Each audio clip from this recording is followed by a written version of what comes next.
Chapter 26. In this battle, other than Dustless becoming famous, Ace also received a lot of attention. How is this possible?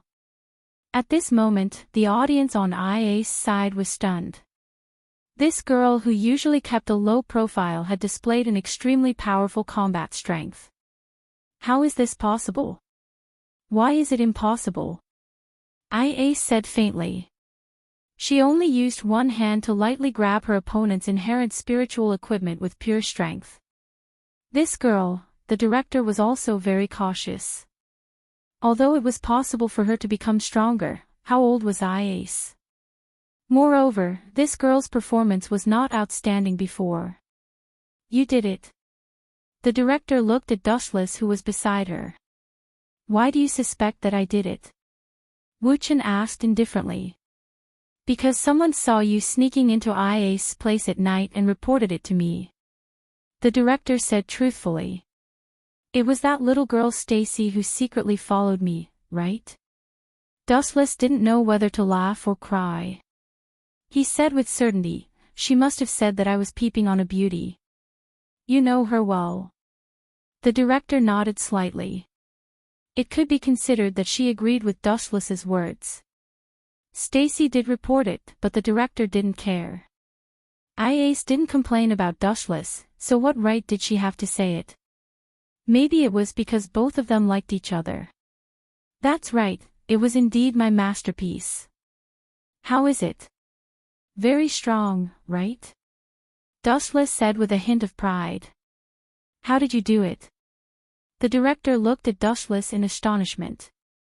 Her beautiful eyes were filled with horror. Since ancient times, no matter what one did, one had to do it step by step. It was the same for the Slayer. If one wanted to become stronger, they had to constantly train and increase their own strength. However, Ace's appearance broke everyone's understanding. This girl's combat strength can now easily defeat the number 1 Dongtang Daohua.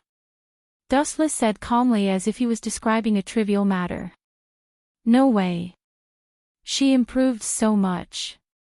The director's mouth was wide open. Her beautiful eyes were shining brightly. What kind of changes did Ace go through to evolve to such a shocking level? Don't get carried away. In the center of the arena, Ace's opponent seemed to be enraged. His inherent spiritual equipment swept towards the former at an extremely tricky angle. Pucci, a deep scar appeared on Ace's snow-white wrist, and her bones could be seen. It doesn't seem to be of much use. Seeing this, the chairman's inner throbbing quickly calmed down. So what if he gained great power? His skills and experience did not increase. Just watch carefully. Don't underestimate people with my bloodline. Dustless crossed his arms in front of his chest. He was confident in Ace. Your bloodline. The chairman looked at Dustless in confusion. He couldn't figure out what this meant. Dustless wasn't Ace's relative. How could this have anything to do with blood? Look, the wound has healed. Cries of surprise resounded throughout the room. The chairman subconsciously looked at Ace, and her beautiful eyes immediately narrowed. Her wrist, which had been cut, had already recovered. There wasn't even a scar left behind. Did you give this to her too? The chairman immediately looked back at Dustless. Her gaze had already changed. It was both greedy and passionate. You seem to be very tempted. Looking at the chairman's fascinated face, Dustless calmly said, of course this kind of wound can be healed. Vampires have almost unlimited lifespan. This kind of superficial wound can be automatically healed. Vampires? The chairman was shocked and exclaimed, you turned Ace into a monster like a vampire. Monster? I really don't know where your prejudice comes from. If you want to gain great power, you have to go through some necessary changes. Although you're completely separated from humans, it's not without benefits. First of all, you gain unlimited lifespan. Dustless didn't hide anything and said bluntly, ordinary wounds will automatically heal, unless it's an extremely fatal wound that requires blood to heal. From a human to a vampire. I feel like this is a scene from a movie. The chairman's eyes were filled with doubt, but also with excitement. Kiki, Dustless suddenly laughed sinisterly, revealing 2 terrifying fangs. He licked the chairman's neck with his tongue and said, "Do you want me to give it a try?" Hearing this, the chairman immediately shuddered, and then quickly distanced herself from Dustless. "Drink my blood, or let me bite you, and you can become a vampire," Dustless said casually. "No wonder you're so strong. You're not just a human." The chairman looked at Dustless cautiously, and then felt relieved. She asked with some anticipation, "If I'm bitten by you, can I also become like Ace?" It seems that no one is immune to great power. Dustless smiled slightly and nodded in agreement. Not to mention, Ace had almost unlimited lifespan and a body that could heal at will. "No, you'll be more outstanding than her." Dustless paused and explained, "Ace's own strength is too weak. You're far stronger than her. After becoming a vampire, your strength will increase far beyond her." "Who asked you to have a higher starting line than her? What about the side effects?" The chairman looked at Dustless and asked. She wasn't stupid, there was no such thing as a free lunch. "You'll be my servant forever, and you won't be able to resist me." Dustless couldn't help but look at the chairman. Although this girl was a little tempted, she could suppress her emotions very well. Chapter 27. Dustless's words were like a bolt from the blue, exploding. Monk Finfu was stunned, and Shikaku in his spiritual world was also stunned. It wasn't until a long time later that Shikaku recovered and began to curse without hesitation. "Fuck, don't use your Sharingan, I promise I won't kill you." In Finfu's spiritual world, Shikaku flew into a rage, and his already ferocious and scary raccoon head became even scarier. Murderous intent broke out like a flood, attacking his reason. "Don't get carried away. Lawless kid, do you think you are invincible after opening Manjiku's Sharingan? It's just a pair of eyes that can only play with Jinjutsu." Finfu was angry again and again, looking at Dustless with disdain. Manjiku's Sharingan is famous for its Jinjutsu, this is well known, but it's just a higher form of the 3-Tomo Sharingan. At most, it's more powerful than the 3-Tomo Sharingan. Dustless shook his head. Seeing this, he knew that Finfu didn't understand the Manjiku's Sharingan, so he wasn't surprised at all. Since Uchiha Madara and Uchiha Izuna, almost no one has opened Manjiku's Sharingan for nearly 100 years, and most people's understanding of the Uchiha stopped at the 3-Tomo Sharingan. In that case, I will let you understand the power of the real Manjiku's Sharingan. The killing intent burst out. Suddenly, a ripple swept out of Wu Chen's pupils. His body also rose with an incomparably evil golden chakra. That terrible emotion of destruction chakra was no worse than the chakra of the tailed beast catastrophe incarnation. This is not Genjutsu, and what's with that disturbing chakra? Finfu stared at the solid evil chakra on Dustless, and suddenly felt a throbbing in his soul. Looking at the terrifying scarlet eyes of Dustless, Finfu felt like he was being stared at by a tailed beast, and he lost the will to fight. Even if it's an ordinary skeleton, you are afraid to this extent. It's funny to see such a timid Jinchuriki like you. I'm afraid you're the first one. Looking at the Rakshasa who was drenched in sweat and fearful, Dustless could not help but sneer. His pupils suddenly dilated, and chakra erupted from all over his body. Kensusunu. The solid chakra quickly condensed and combined. Under Finfu's surprised gaze, a giant skeleton made of solid chakra was born. Bunpoku was so shocked that he was almost petrified. Wasn't it said that the Sharingan specialized in Genjutsu? What did this mean? Things will move in the opposite direction when they reach an extreme. Don't look so surprised. This is just a newborn Kansusunu. It's still far from that. Kansusanu, condense. As Dustless's voice fell, behind the skeleton Kansusanu, thick chakra once again swept up, and countless meridians and blood vessels were slowly formed, holding a slender ancient sword, and wearing the Tengu armor. What the hell is this thing?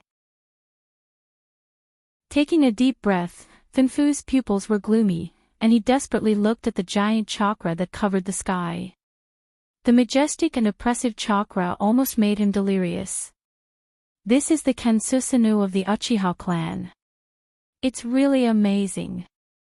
That kid has opened the Manjikyu Sharingan, and he has mastered this technique that can be called the power of the gods.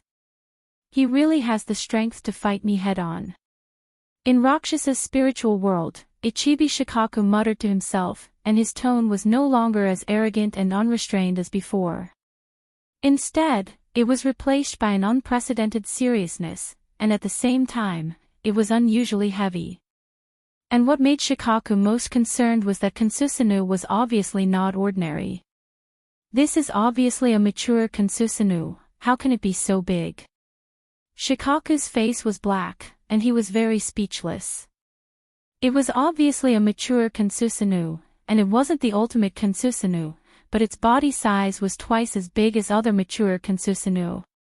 Can it be called the power of the gods? Although Shikaku didn't understand it for a long time, but the power of the gods made him feel desperate, indicating that Kansusanu has surpassed the limit of ninjutsu. Kansusanu symbolizes destruction. As long as you see it once, you will inevitably die. One slash can cut off everything, and its power is comparable to that of a bijou, Dustless lightly explained. Although his Kansusanu was only a mature Kansusanu, its size was twice as big as Itachi, and its ability was naturally much stronger. At the same time, his body was extremely uncomfortable, and his bones were stinging as if they were being pricked by needles. His vision suddenly blurred, and his spirit was extremely tired. Damn, is this the side effect of Kansusanu? Before, when I used Amaterasu and Tsukuyami, I didn't feel too strong, but I didn't expect Kansusanu to be so exhausting. It seems that I have to end this quickly. Staring at Shikaku, Dustless controlled Kansusanu to move forward, and he felt tired all over his body, and his killing intent became stronger. The dark straight shadow covered the earth, and the sharp shadow refracted by the shadow made Shikaku's whole body extremely painful, and inevitably, he subconsciously looked at Dustless. Kansusanu's long katana was raised high, like a guillotine, and the person who was about to be beheaded wasn't Shikaku himself, but the whole earth. Boom! Like a god's attack, the earth suddenly burst open, and a dark crack suddenly appeared on the perfect earth, and the narrow crack extended infinitely more than 100 meters, and the bottom couldn't be seen. Even the flow of air was cut off by Dustless's Kansusanu. Under one slash, the sky was so small, and the earth was so fragile. Chapter 28. Are you trying to say that you can turn something rotten into something magical? He covered his wound and tried his best to slow down the bleeding. Otherwise, he would die from excessive blood loss. However, that did not change anything. His heart was already pierced through and there was no way to save it. Even though he covered his wound, a large amount of grayish-brown blood still spurted out from between his fingers. I see that you understand. Dustless casually placed his hands on his waist and looked up as he exhaled. However, I feel that this description is very suitable for me. Is that so? At the same time, there was a sudden burst of coldness behind him. Wu Chen's calm face loosened a little. Let me see what's in your heart. The voice sounded again. Dustless turned around and saw a figure as elegant as a cloud lying on his back. He did not even feel anything when he was pressed on top of him. It was as if this person did not have a physical body and was as strange as a ghost. You're out so soon. Dustless's voice was as indifferent as ever. He looked at the shattered void behind him and frowned but did not say much. The person in front of him was a young man with delicate features wearing a large coat. His pair of green eyes emitted a clear light, radiating light in all directions. It was like a piece of pure natural gemstone. It was very gentle, and it made people feel relaxed and happy just by looking at it. Their hearts couldn't help but relax. What an annoying pair of eyes. However, Dustless did not have a good impression of this pair of eyes. He only felt disgusted. This was because the owner of this pair of eyes was sizing him up as if he was a prey.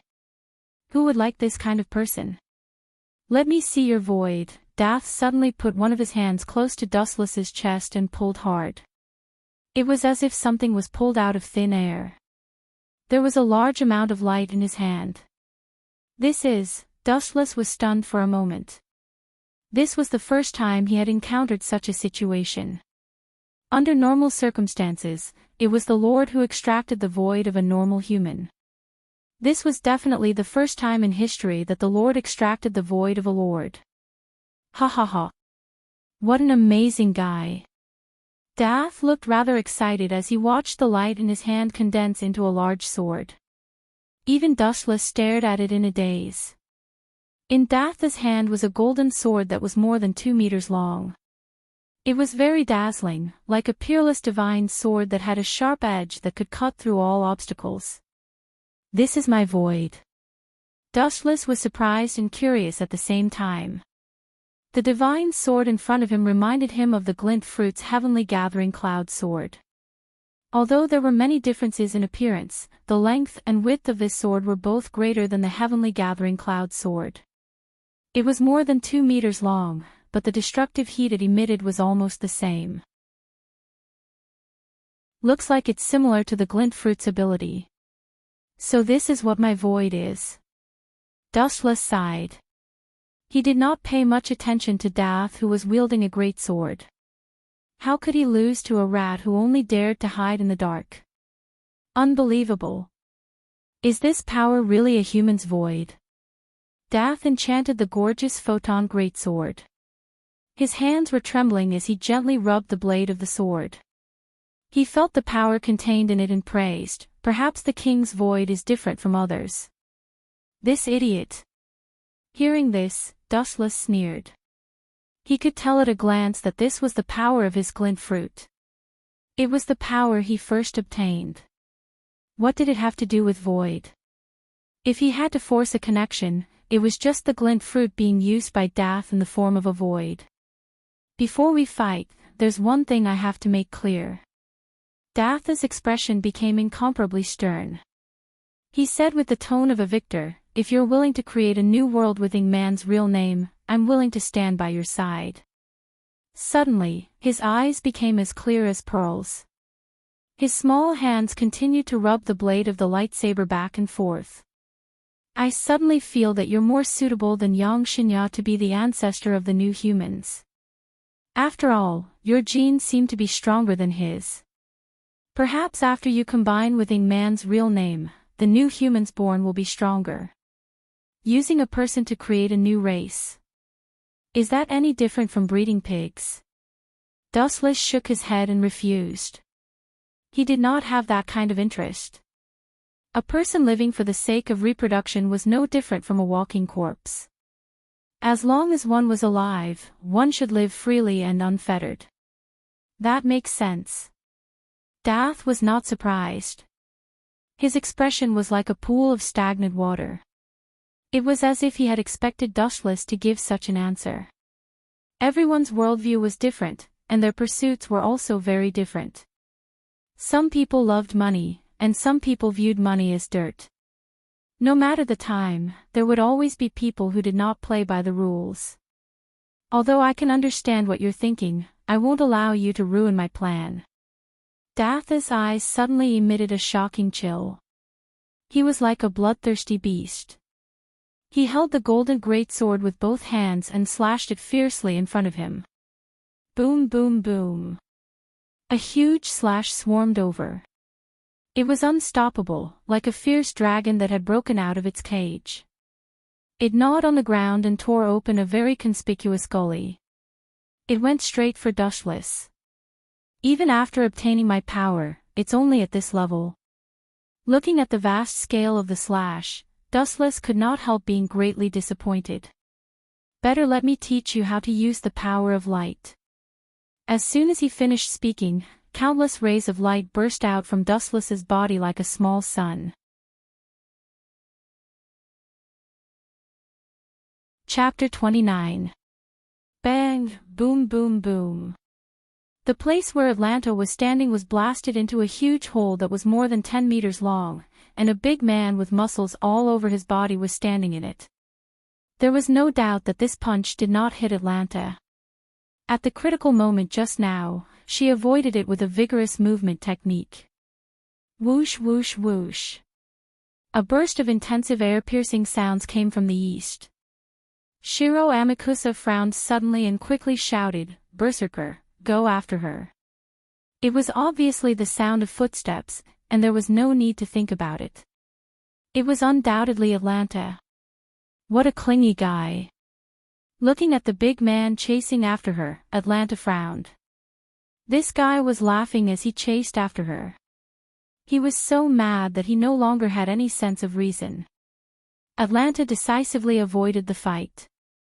Her goal was assassin, so she could forget about this big man. The situation has completely collapsed. Are we going to lose just like that? In the dead silent broken room, Shiro Amakusa was left alone again. He clenched his fists with a twisted expression. There was nothing more devastating than having one's dream shattered. Although he still had several heroic spirits on his side, they were obviously at a disadvantage compared to the black side.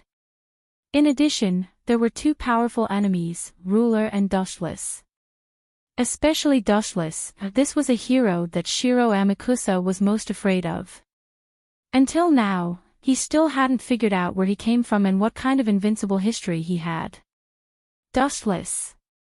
Shiro Amakusa's usually elegant face was now suffused with a ferocious expression, and his handsome cheeks were as terrifying as an evil spirit. When a rabbit was forced into a corner, it would bite people, let alone a scheming man like Shiro Amakusa. Oh. I'm very far away, but I can hear you calling my name. An unexpected voice suddenly rang out. Shiro Amakusa was startled at first, then he abruptly turned his head. What entered his eyes was Dustless, who was slowly walking over. Previously, he had been searching for other targets, but who knew that he happened to hear Shiro Amakusa's venting roar, which attracted him here. I'm going to grind your bones to dust. Shiro Amakusa gritted his teeth, and a few blades appeared in his hands.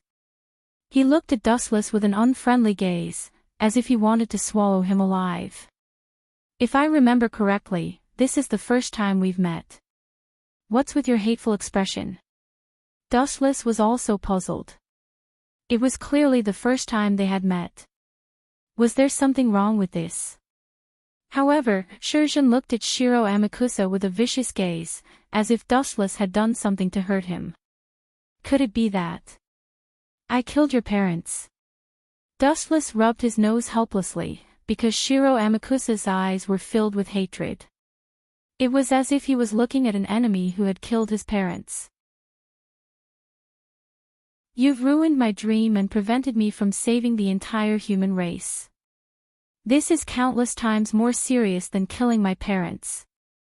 Shiro Amakusa roared, his voice hoarse. In comparison, I'd rather have my parents dead. Dustless stared at Shiro Amakusa in silence. Dream?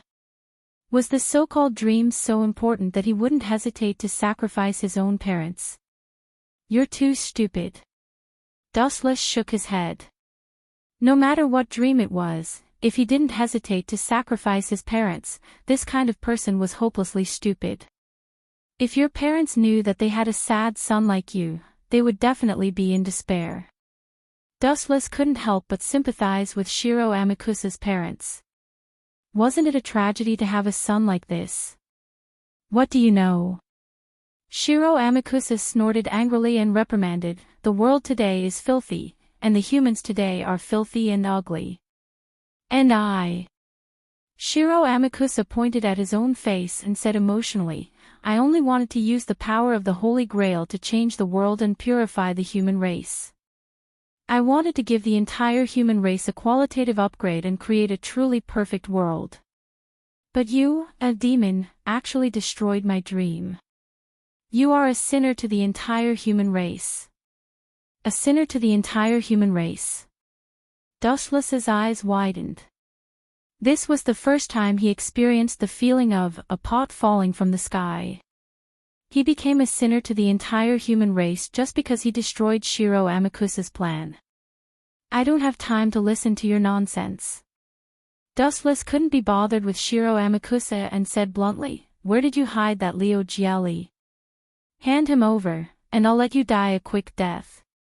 Mordred had once begged Dustless to help save Leo Jelly, and Dustless had readily agreed. After all, it was his daughter's request. Him. Shiro Amakusa had a sinister smile on his face. What a pity.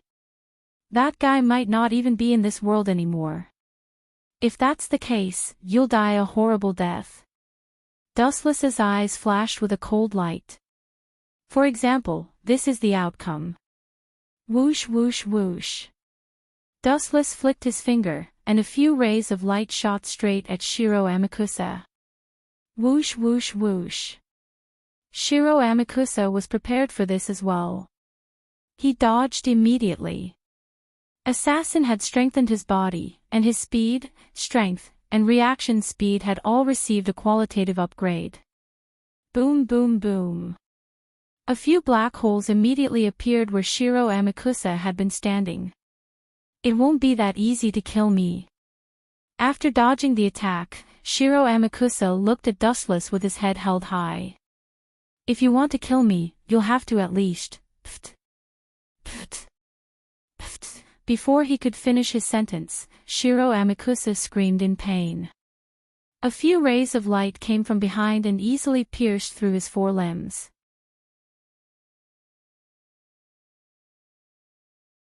Chapter 30. Plop.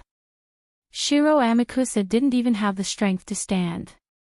2 holes appeared in his legs. His legs went soft, and he fell flat on his face. Dustless slowly walked over. Shiro Amakusa's face was full of hatred. It's you. Even though he knew that death was near, Shiro Amakusa still didn't know how to repent. Like a beast that had been forced into a desperate situation, he roared fiercely, "Why did you stop me from saving all of humanity? You wah." Bang! Dustless stepped on Shiro Amakusa's head. Because he used too much force, Shiro Amakusa's chin hit the floor, and it was instantly a bloody mess. All of his teeth were knocked out, and he was in so much pain that a layer of cold sweat appeared on his scalp. "Aw. I'm sorry. I didn't control my strength just now. I'm really sorry." Dustless's eyes narrowed into crescents, and he smiled sinisterly. You wah." Shiro Amakusa screamed in pain halfway through his sentence. It wasn't just his teeth. His upper and lower lips had been ground to mush. It was too painful to move the corners of his mouth when he spoke. I don't care why you're looking for that Leo Jelly. I'll destroy everything you want." Even though he was grimacing in pain, even though he knew that he was going to die, Shiro Amakusa still went against Dustless. Dustless carefully examined Shiro Amakusa for a moment. "I haven't met an iron-headed child like you in many years."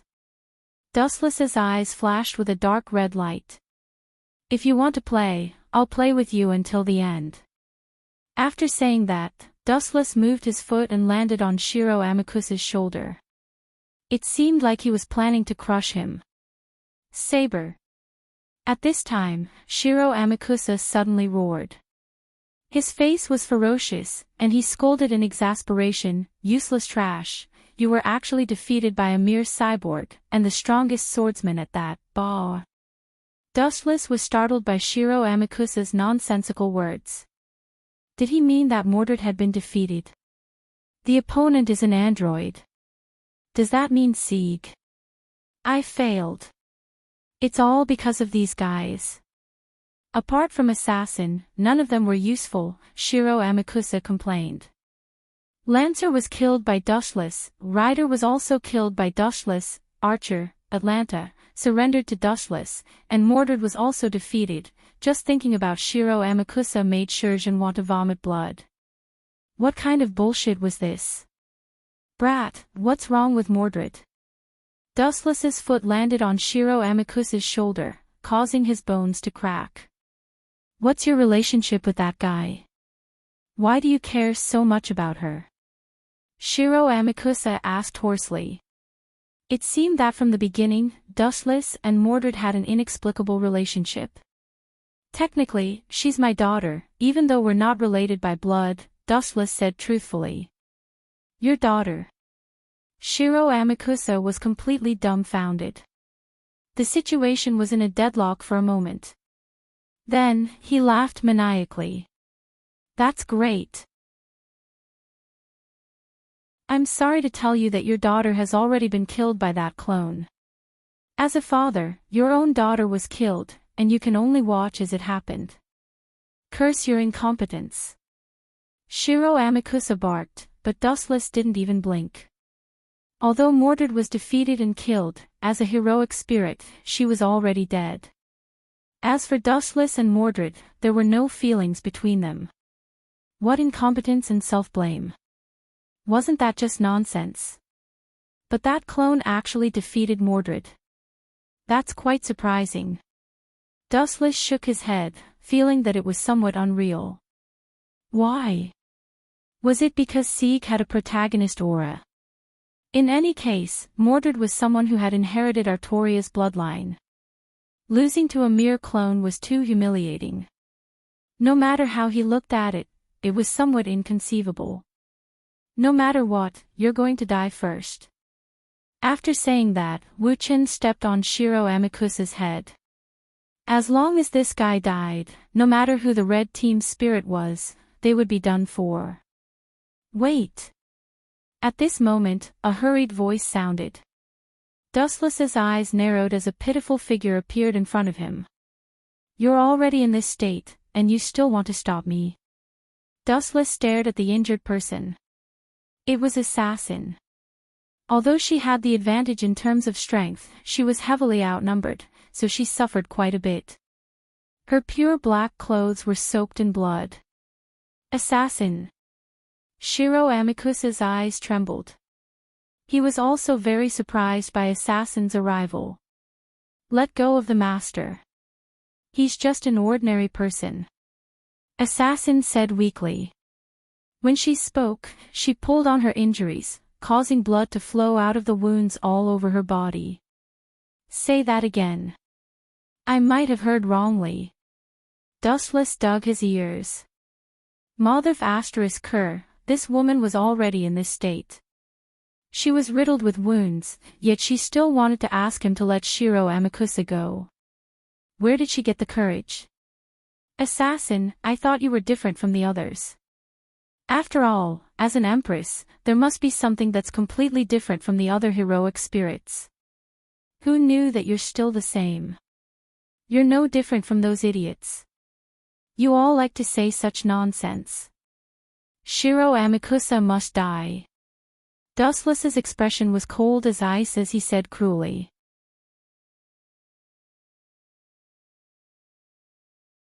Chapter 31. Ayayaya. I say, is there no one else in the Hero Association? They actually sent an old man to deal with me. Dustless looked at Silver Fong seriously. You're already so old. Not to mention you're hunched back, even your hair is white. I can't bear to kill you. Really? I don't see any respect for old people in your eyes. Silver Fong looked at Dustless solemnly, not daring to be careless. The Atomic Warrior was a living example. Dustless said it nicely, but in fact, his eyes were as fierce and cruel as a beast's. There might be a little difference in strength between the 4th and 3rd ranked hero, but it was not much. Dustless could kill the Atomic Warrior with absolute power, which Silver Fong could not do. In other words, Silver Fang was probably not a match for him. Quick, run! The atomic warrior opened his eyes and roared with all his strength. The power in this guy's body is not something a normal human can have. Puff puff puff. After saying that, the atomic warrior spat out a few mouthfuls of blood. What you're saying makes me sound like a monster. Don't accuse me, kid. Dustless reminded him, feeling wronged. I don't have any intention of defeating him. My only thought is, Silver Fang suddenly hugged the atomic warrior and left with a whoosh. His escape speed was so fast that he disappeared in the blink of an eye. However, it was not slower than the speed of light of the glint fruit. Really? You're already so old. Why are you still coming out to join in the fun? But his escape speed is too fast. It's obvious that he's an expert. Dustless's body emitted a bright light, and he followed with a whoosh. Silver Fang ran for about a minute. When he noticed that Dustless did not follow behind him, he put down the atomic warrior and gasped for breath. He sat on the ground, sweating profusely, and said, he shouldn't have caught up, right? Usually when you say something like this, you usually fail. I'll just wait here for a while. Dustless's ghostly voice came from behind. Silver Fang raised his head abruptly and saw Dustless on the tall building, looking down at him and the atomic warrior. Dustless's playful eyes were full of playfulness, as if he was looking at two insects. Why are you chasing us? Your friend seems to have been taken away by a monster. There will be big problems if we leave him alone. Silver Fang deliberately used awkward words and said, dragon-level monsters have always been extremely brutal. They are bloodthirsty, and they don't keep hostages. Silver Fang could only hope that Dustless could divert his firepower to the dragon-level monster. I naturally won't spare the heroes, but I can't spare your hero association either. Who told you to list me as an enemy? What a bunch of fools. Dustless was expressionless as he plummeted from the sky and approached Silver Fang step by step.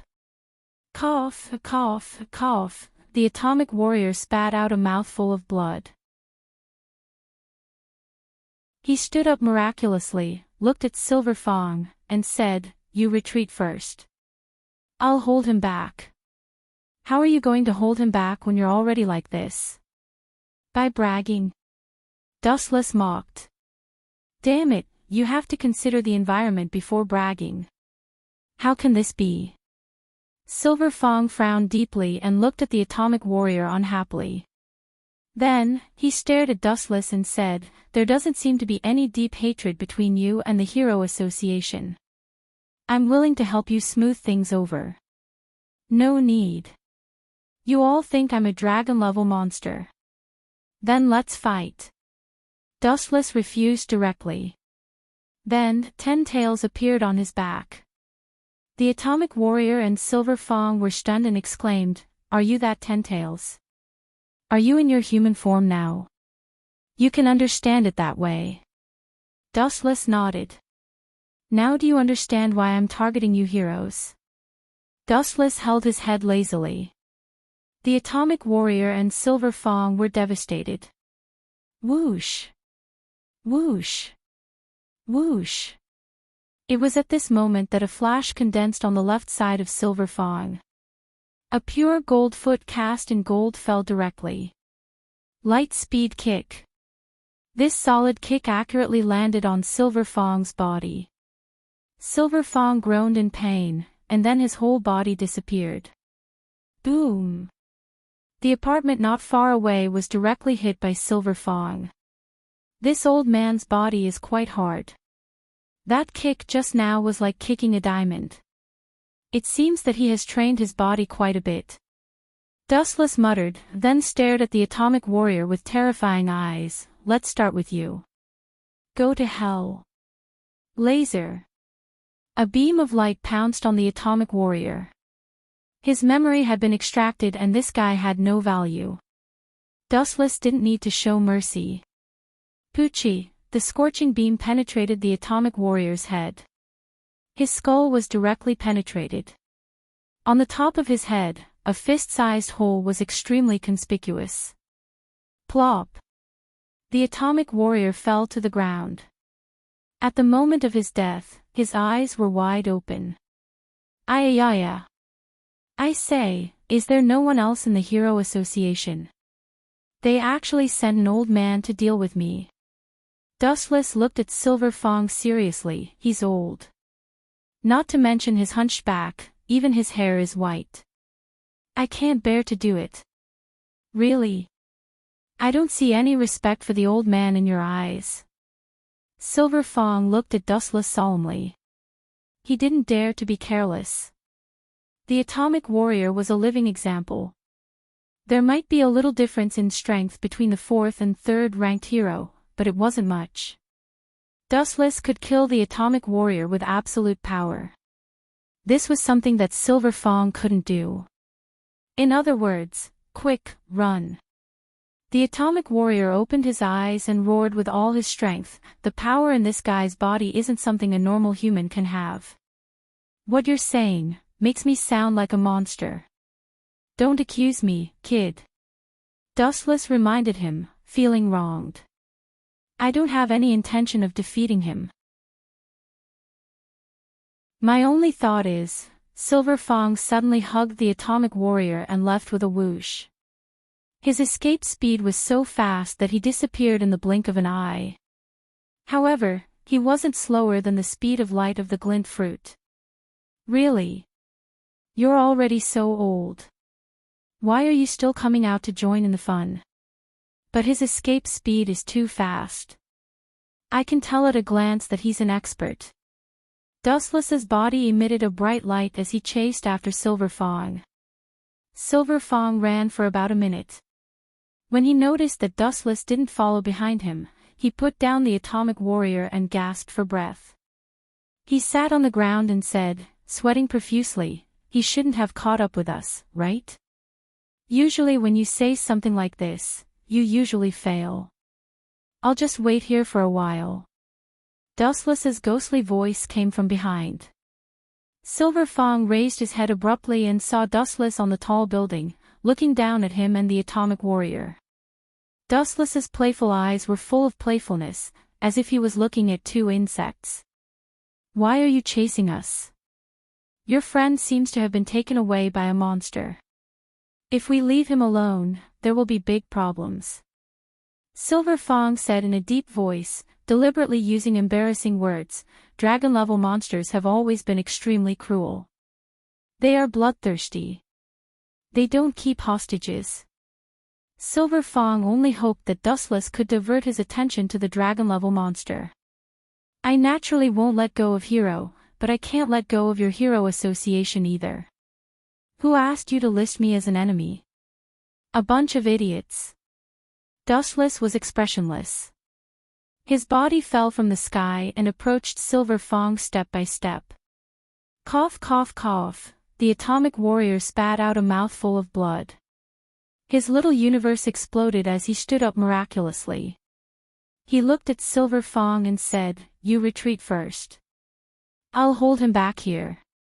You're already like this. How are you going to hold him back? By bragging. Dustless mocked. Damn it, you have to consider the environment before bragging. How can this be? Silver Fong immediately frowned deeply and looked at the atomic warrior unhappily. Then he looked at Dustless and said, there doesn't seem to be any deep hatred between you and the Hero Association. I'm willing to help you smooth things over. No need. You all think I'm a dragon-level monster. Then let's fight. Dustless directly refused. Then, 10 tails appeared on his back. The atomic warrior and Silver Fong were stunned. They exclaimed, are you that 10 tails? Are you in your human form now? You can understand it that way. Dustless nodded. Now do you understand why I'm targeting you heroes? Dustless lazily hugged his head. The atomic warrior and Silver Fong's hearts were dead. Whoosh whoosh whoosh. At this moment, a flash condensed on the left side of Silver Fong. A pure gold foot cast in gold directly fell. Light speed kick. This solid kick accurately landed on Silver Fang's body. Silver Fang groaned in pain, and then his whole body disappeared. Rumble. Silver Fang crashed into an apartment not far away. This old man's body is quite hard. That kick just now was like kicking a diamond. It seems that he has trained his body quite a bit. Dustless muttered, then stared at the atomic warrior with terrifying eyes. Let's start with you. Go to hell. Laser. A beam of light pounced on the atomic warrior. Since his memory had been extracted, this guy had no value. Dustless didn't need to show mercy. Poochie, the scorching beam penetrated the atomic warrior's head. His skull was directly penetrated. On the top of his head, a fist-sized hole was extremely conspicuous. Plop. The atomic warrior fell to the ground. At the moment of his death, his eyes were wide open. Ayayaya. I say, is there no one else in the Hero Association? They actually sent an old man to deal with me. Dustless looked at Silver Fang seriously. He's old. Not to mention his hunched back, even his hair is white. I can't bear to do it. Really? I don't see any respect for the elderly in your eyes. Silver Fang looked at Dustless solemnly. He didn't dare to be careless. The atomic warrior was a living example. There might be a little difference in strength between the 4th and 3rd ranked hero, but it wasn't much. Dustless could kill the atomic warrior with absolute power, which Silver Fang couldn't do. In other words, quick, run. The atomic warrior opened his eyes and roared with all his strength. The power in this guy's body is not something a normal human can have. What you said makes me sound like a monster. Don't simply accuse people, kid. Dustless reminded him, feeling wronged. I don't have any intention of defeating him. My only thought is, Silver Fang suddenly hugged the atomic warrior and left with a whoosh. His escape speed was so fast that he disappeared in the blink of an eye. However, he wasn't any slower than the speed of light of the glint fruit. Really? You're already so old. Why are you still coming out to join in the fun? But his escape speed is too fast. I can tell at a glance that he's an expert. Dustless's body emitted a bright light, and he followed with a whoosh. Silver Fang ran for about a minute. When he noticed that Dustless didn't follow behind him, he put down the atomic warrior and gasped for breath. He sat on the ground, sweating profusely, and said, he shouldn't have caught up, right? Usually when you say something like this, you usually fail. I'll actually wait here for a while. Dustless's ghostly voice came from behind. Silver Fang raised his head abruptly and saw Dustless on the tall building, looking down at him and the atomic warrior. Dustless's playful eyes were full of playfulness, as if he was looking at two insects. Why are you chasing us? Your friend seems to have been taken away by a monster. If we leave him alone, there will be big problems. Silver Fang said in a deep voice, deliberately using embarrassing words. Dragon-level monsters have always been extremely cruel. They are bloodthirsty. They don't keep hostages. Silver Fang only hoped that Dustless could divert his attention to the dragon-level monster. I won't let go of Hero, but I can't let go of your Hero Association either. Who asked you to list me as an enemy? A bunch of idiots. Dustless was expressionless. His body fell from the sky and approached Silver Fang step by step. Cough, cough, cough, the atomic warrior spat out a mouthful of blood. His little universe exploded. He stood up miraculously, looked at Silver Fang and said, "You retreat first. I'll hold him back here." "You're already like this. How can you hold him back?" "By bragging." Dustless mocked. "Damn it, you have to consider the environment before bragging." "How can this be?" Silver Fang immediately frowned deeply as he looked unhappily at the atomic warrior. Then, he looked at Dustless and said, "There doesn't seem to be any deep grudges between you and the Hero Association. I'm willing to help you mediate the relationship." "No need. You all think I'm a dragon-level monster. Then let's fight." Dustless refused directly. Then, 10 tails appeared on his back. The atomic warrior and Silver Fang were stunned. They exclaimed, "Are you that 10 tails? Are you in your human form now? You can understand it that way." Dustless nodded. "Now you understand why I'm targeting you heroes." Dustless lazily hugged his head. The atomic warrior and Silver Fang's hearts were dead. Whoosh whoosh whoosh. At this moment, a flash condensed on the left side of Silver Fang. A pure gold foot made of gold fell directly. Light speed kick. This solid kick accurately landed on Silver Fang's body. Silver Fang groaned in pain, and then his whole body disappeared. Boom! The apartment not far away was directly hit by Silver Fang. This old man's body is quite hard. That kick just now was like kicking a diamond. It seems that he has trained his body quite a bit. Dustless muttered, then stared at the atomic warrior with terrifying eyes. "Let's start with you. Go to hell." Laser. A beam of light rushed towards the atomic warrior. His memory had been extracted and this guy had no value. Dustless didn't need to show mercy. Poochie. The scorching beam penetrated the atomic warrior's head. His skull was directly penetrated. On the top of his head, a fist-sized hole was extremely conspicuous. Plop! The atomic warrior fell to the ground. At the moment of his death, his eyes were wide open.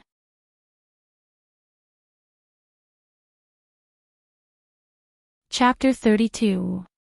This is an undeniable fact. Yuji, you didn't have a brother from the start. Jiulan Shu only used your brother's body.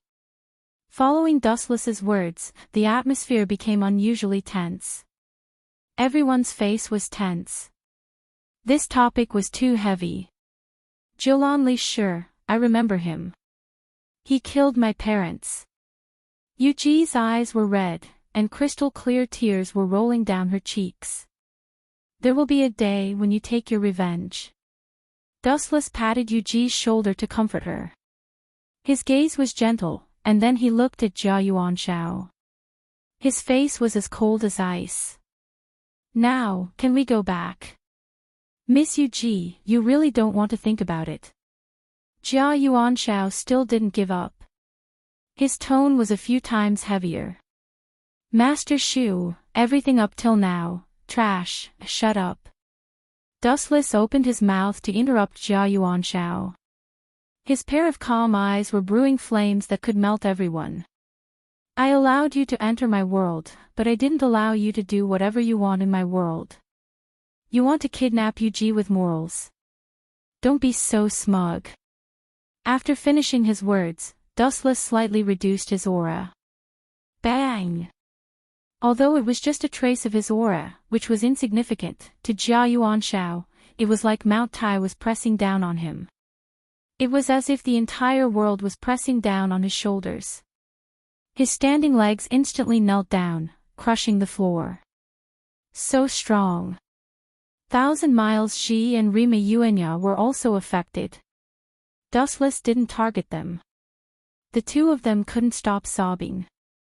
They felt as if their necks were grabbed by an invisible hand that could end their lives at any time. Your world. When did I walk into your world? Don't talk nonsense. This isn't your territory.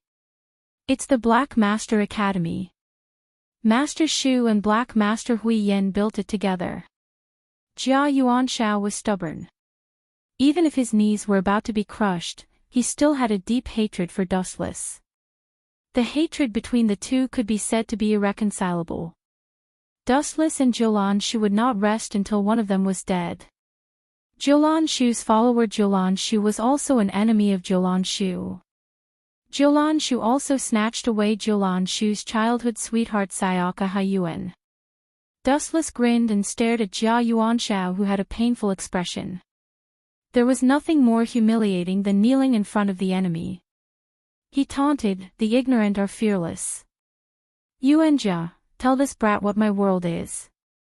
Hearing this, Suojia of the Morning Garden walked to Jia Yuanshao's side with a cold face. Looking at his painful face, she had no sympathy. She had once told him not to hang around in front of Dustless in the future, but Jia Yuanshao had completely turned a deaf ear to it and ignored it. Now that there was a problem, who could he blame? He only had himself to blame. Lord Dustless's line of sight is his god's domain. Every blade of grass and every tree in sight belongs to Master. Sayaka Haiyuan looked down at Jia Yuanshao. Her faint voice was unusually overbearing, as if she was narrating an ironclad fact. Nonsense. Jia Yuanshao's face changed greatly. This Sayaka Haiyuan was really led astray by Dustless. Her words were not normal. "I've spared you once. Now, please die." Dustless's face was frosty, and a rough long bone came out of his palm and flew out like a bow and arrow. Puff. Jia Yuanshao felt pain in his abdomen. He looked down and saw blood all over the ground. In a split second, the bone pierced Jia Yuanshao's abdomen. Shao! Seeing this, Rima Yuanyan 1,000 miles Shi Kuei panicked and hurried over. "You two also kneel for me." With a cold face, Dustless's silent Haoshiku haki fell on their heads. Puff! The two of them suddenly spat out a mouthful of blood. Their internal organs were shaken. The moment the Supreme Might descended, it was as if they had been punched by an invisible hand. They spat out mouthfuls of blood and fell to the ground, unable to endure the exhaustion. Cough, cough, cough. Jia Yuanshao kept vomiting blood, and his eyes were dim. He looked up at Dustless with a smile on his face. "You're just a so-so. You can't kill me with a single move." Jia Yuanshao's tone was very weak, and his breathing was also very small. It could be ignored. The smile on his face was more like joy in pain. "You're about to die and you still don't repent." Sayaka Haiyuan's eyes were complicated. Seeing her childhood sweetheart die in front of her, she didn't feel sad. She just felt that it was not worth it for Jia Yuanshao. There was no doubt that Jia Yuanshao died for Yulan Shu, but would Yulan Shu be sad because of his death? The answer was absolutely no. "I forgot to tell you, that was killing Grey Bones." Dustless responded calmly and then closed his eyes. Caw caw caw. Jia Yuanshao's body inexplicably peeled off, dismembered piece by piece, and disappeared without a trace. Not even a corpse was left. "You bastard!" Jia Yuanli was stunned for a while before he raged like a raging lion. Dustless in front of him was an intruder who invaded his territory, and he had to kill him. "I'll keep you for now, but I have to restrict your freedom." Dustless stared at Jia Yuanli with a playful look. This guy was Yulan Shu's son, and he might be useful to him. "Sayaka, take this guy away. Don't let him run away." Dustless ordered Sayaka Haiyuan, "Find a place to imprison him. Just don't let him die. I won't wait for death." Just as Jia Yuanli was about to stand up, Sayaka Haiyuan quietly came behind him. With a karate chop, Jia Yuanli was knocked unconscious. "Let go of Jia Yuanli." Rima Yuanli grabbed Jia Yuanli's arm tightly. Her strength was no match for Sayaka Haiyuan, who had drunk Dustless's blood. She quickly gave up and looked at Sayaka Haiyuan indifferently. The difference in strength was too great.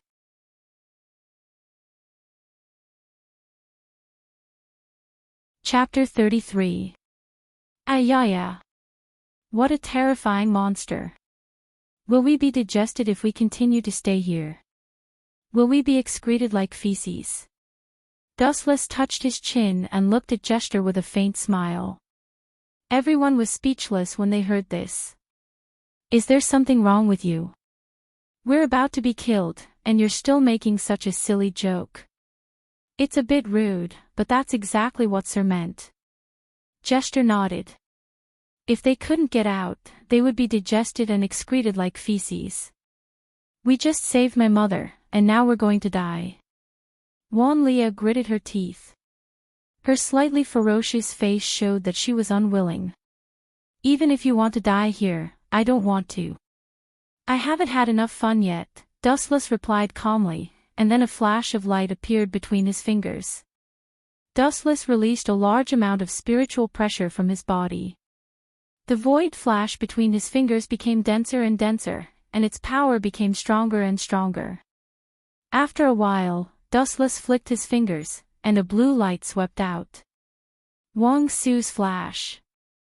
Boom boom boom, the ugly monster, which was as big as a mountain, exploded on the spot. A huge hole was blown in its abdomen by the void flash, and blood spurted out dozens of meters away. The monster died on the spot. Dustless and the others flew out one after another and escaped safely. Damn it, you actually managed to escape. On a dense tree in the distance, two blurry figures stood. The two of them blended into the leaves, and it was difficult to see them with pure vision. Moreover, the two of them were surrounded by a layer of transparent light, like a barrier, which could prevent others from perceiving them. These two people were Roz and Dongqing Ringing. Originally, the two of them were here to send off Dustless. Who would have thought that this guy would be so strong, and crush Zorkiel so violently? Even that monster was killed instantly. What are we going to do next?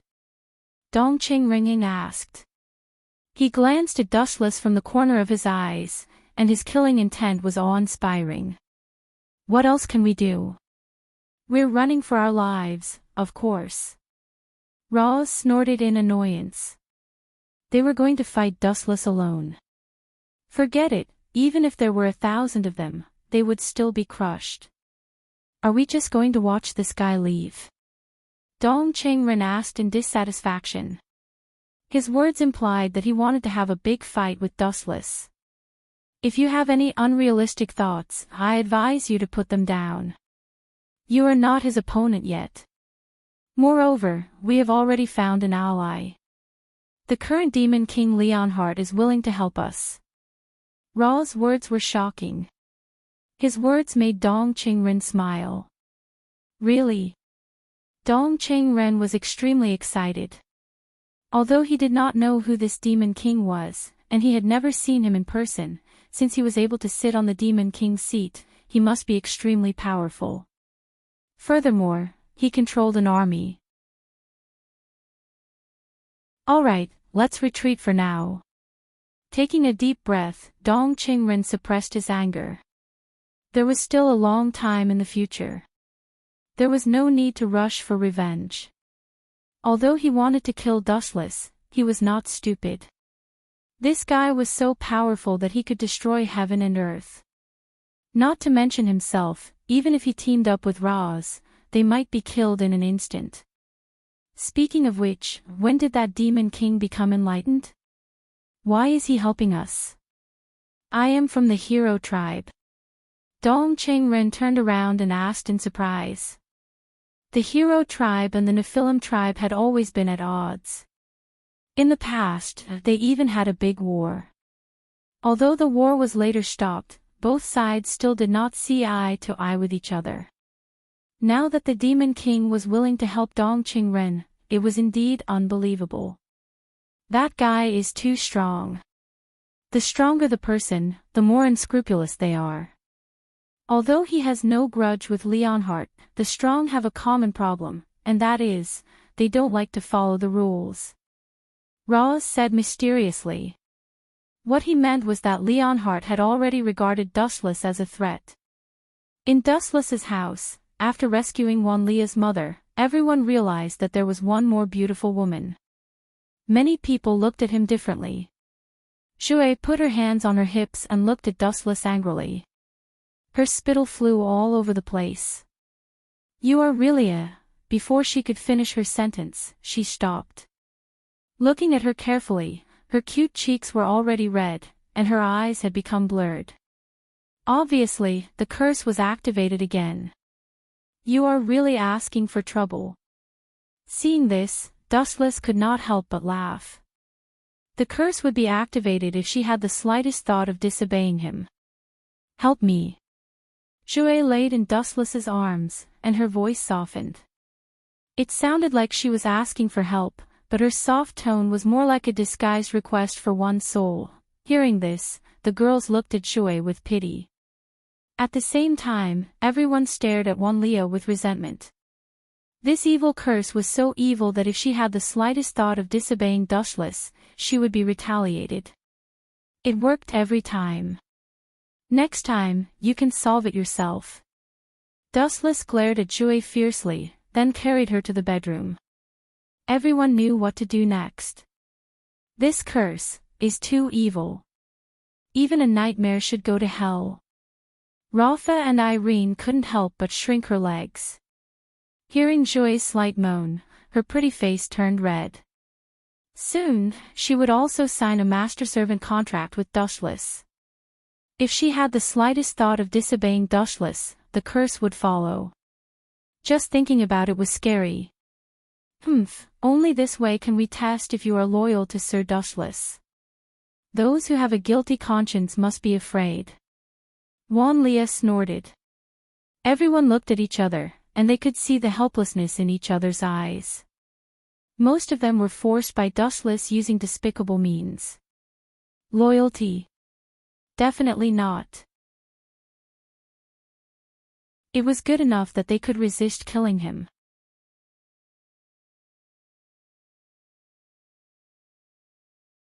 Chapter 34. It's no wonder that Kushina questioned Dustless. After all, it takes more than 4 days to travel from Konoha to the Sands base, which means that Dustless only took half a day to annihilate the supply force protected by the Ichibi. In fact, Jiraiya also had doubts about Dustless's answer, but since they are all teammates, it's hard to say. Although he has great confidence in Dustless and his Mangekyo, annihilating hundreds of elite ninjas and Jinchuriki in half a day is obviously not scientific. Uchiha Dustless, did you just say that you annihilated the supply force of the sand in half a day? Trying to suppress the anger in her heart, Kushina's beautiful eyes were filled with anger. Do you think you're a god?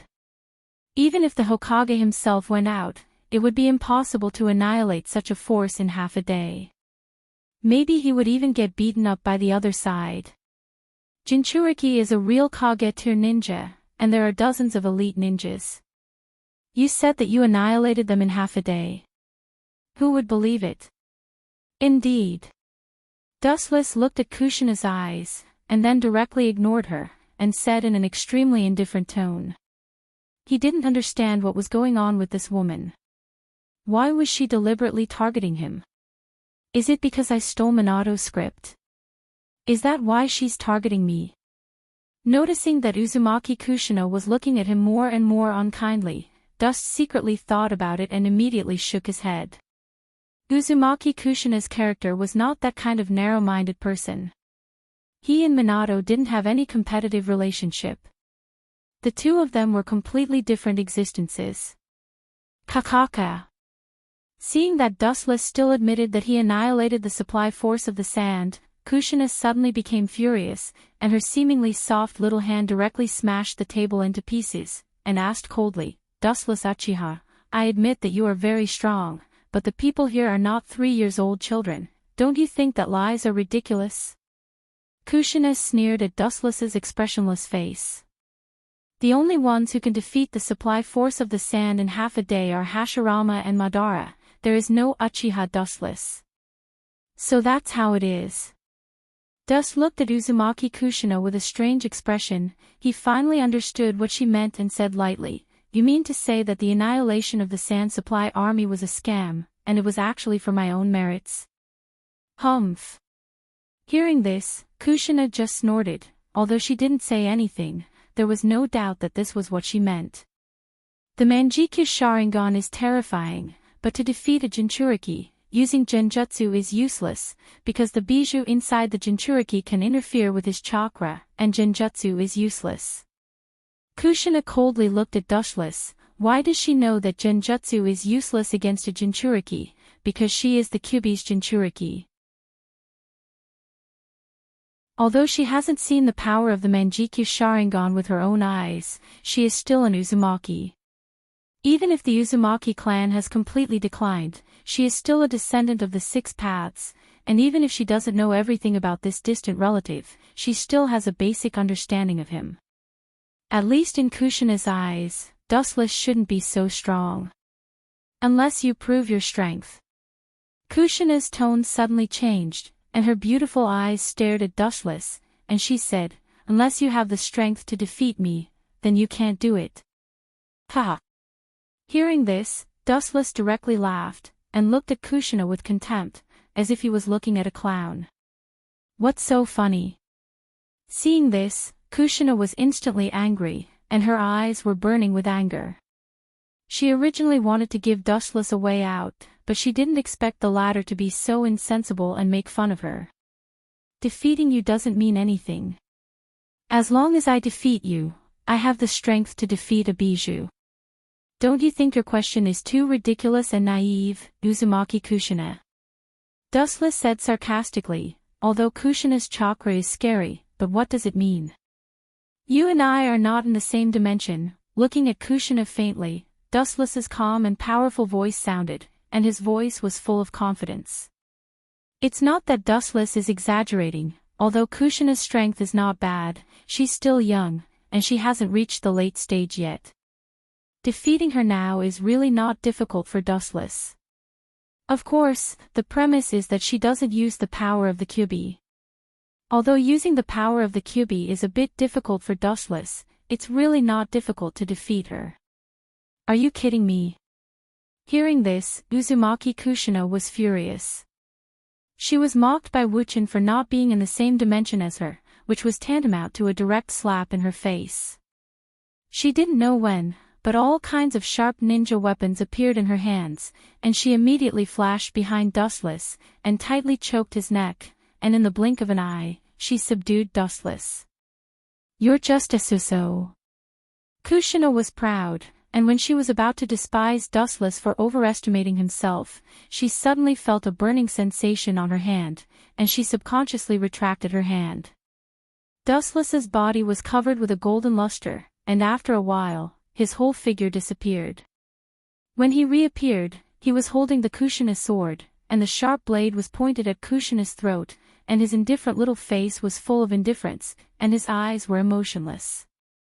I'm right, you and I are not in the same dimension, and I don't like to joke.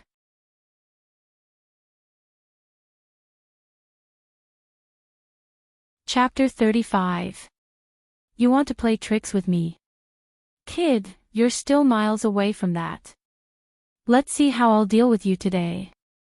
Dustless's eyes darted around, his entire being radiating a cunning aura. He wasn't the one who had tricked Summer Striped.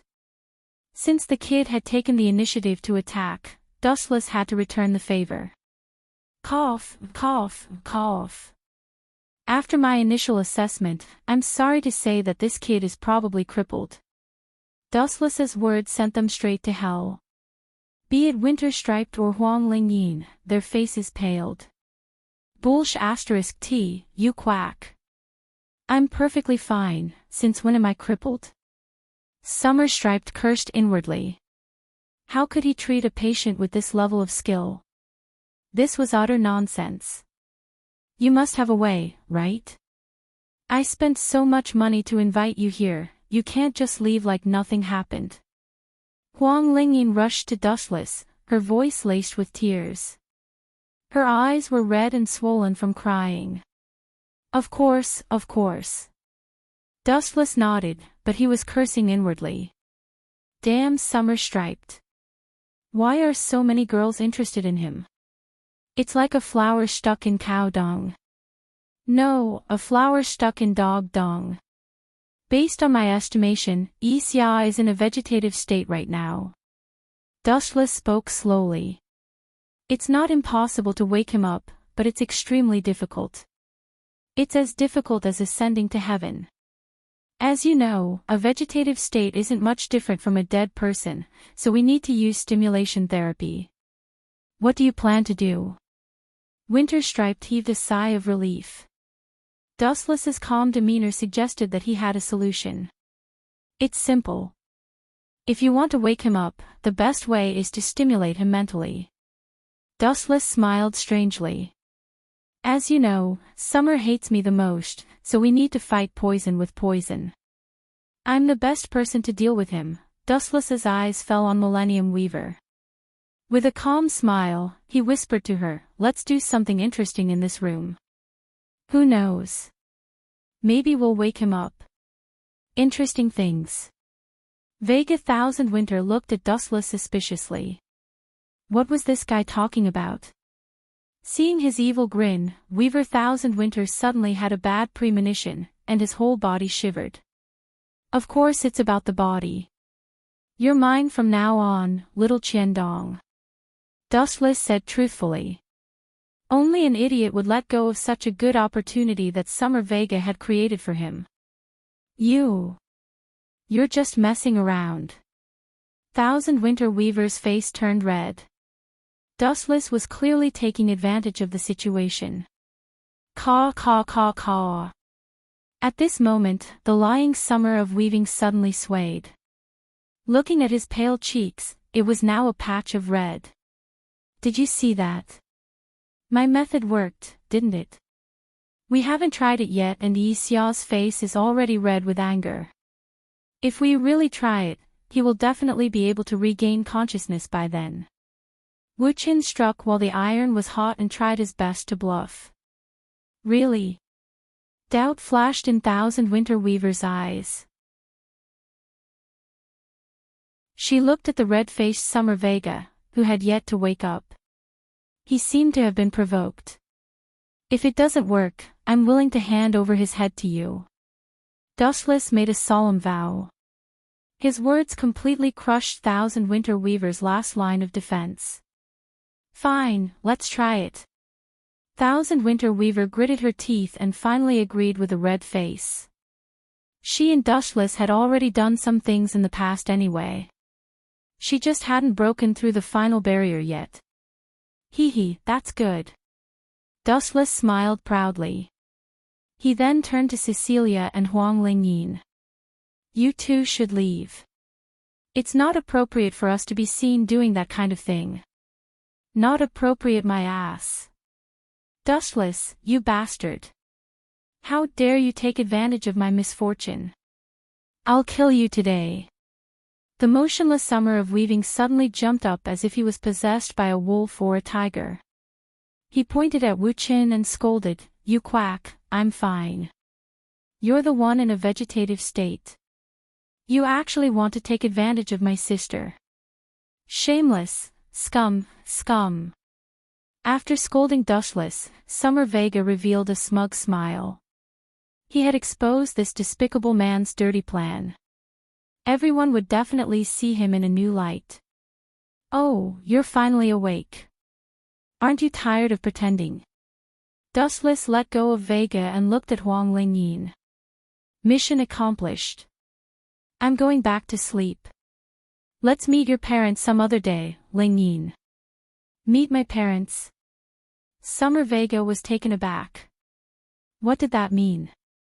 Lingyin paid a huge price to get Dustless Sama's help. She now belongs to Dustless Sama.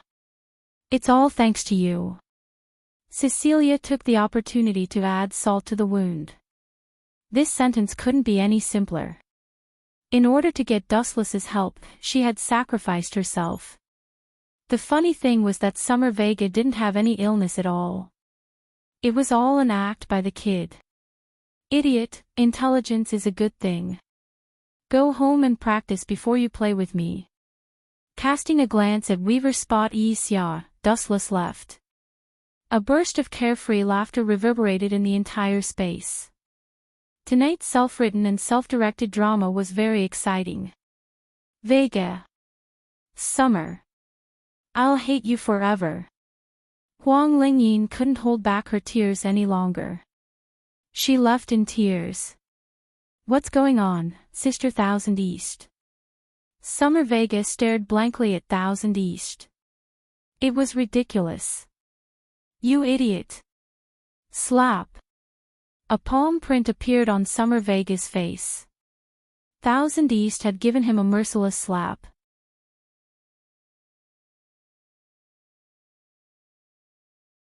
Chapter 36. Ha ha ha. Do you have enough brains? I know you're strong, but this little girl is still in my hands. I'll kill her if she tries anything funny. Ernst was not afraid of Dustless's killing intent. Even though he knew this guy was unfathomably strong, he had an advantage, a hostage. Thinking of this, Ernst could not help but admire his own resourcefulness. Scum, scum. Pomelo's face was red as she shouted angrily. The ignorant are fearless, Dustless sighed. His tone was full of pity as he said, your celestial race was recently destroyed. Only a few escaped. Do you know who did it? How do you know about this? Ernst looked at Dustless in shock. As a member of the celestial race, he naturally knew that the celestial race was recently destroyed and suffered heavy losses. This race was almost wiped out. Only a few managed to survive. Thinking of the mastermind behind this, Ernst felt his scalp go numb. Even the big shots in the celestial realm found it difficult to deal with such a strong enemy, let alone him. Are you afraid of him? Dustless asked again with a teasing look on his face. Nonsense, who wouldn't be afraid of such an existence? Ernst snorted coldly. Fortunately, he was not in the celestial realm. Otherwise, he would definitely be dead. Ha ha ha. Dustless's smile grew wider as he said, actually, I'm the culprit behind the destruction of the celestial race. Do you believe me? Believe my ass. Ernst snorted disdainfully. You're very strong, but you're still lacking if you want to destroy our celestial race. A mere human could destroy the entire celestial race. He would not believe it even if he was beaten to death. But he's the one who destroyed the celestial race. A cold and pleasant voice sounded, intoxicating like a fragrant wind. Ernst was overjoyed. He quickly turned around and said in surprise, Lady Freya, it's really you. This person beside you is, looking at Rafa and Irene, Ernest seemed to know her as well. Impossible. You should have been imprisoned. Who let you out? He exclaimed in shock. Of course it's me. I'm also the one who destroyed the Protoss. Dustless's voice rang out again. Ernst's face twitched. Kneel down and apologize, Onis. Resisting him will only lead to destruction. Hasegawa coldly said. This guy had eyes but couldn't see, so who could he blame? Was it really you who destroyed the gods in heaven? Ernst's voice trembled. He did not expect this smiling young man to be so terrifying. Did he destroy the heaven realm alone? Just thinking about it made him feel a chill run down his spine. Countless great figures had died at the hands of Dustless, let alone him. Do I need to lie to you, kid? Dustless asked and pointed at Irene. He smirked and said, Come, call me master. Hearing this, Rafa and Irene's expression slightly changed.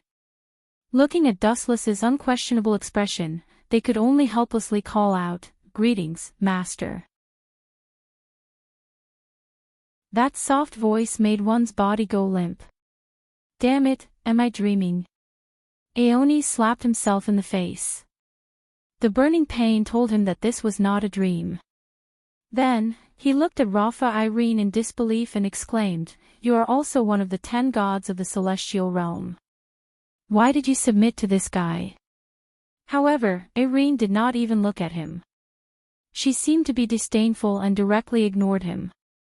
Although they were all Protoss, there were still differences between the nobility and the lowly.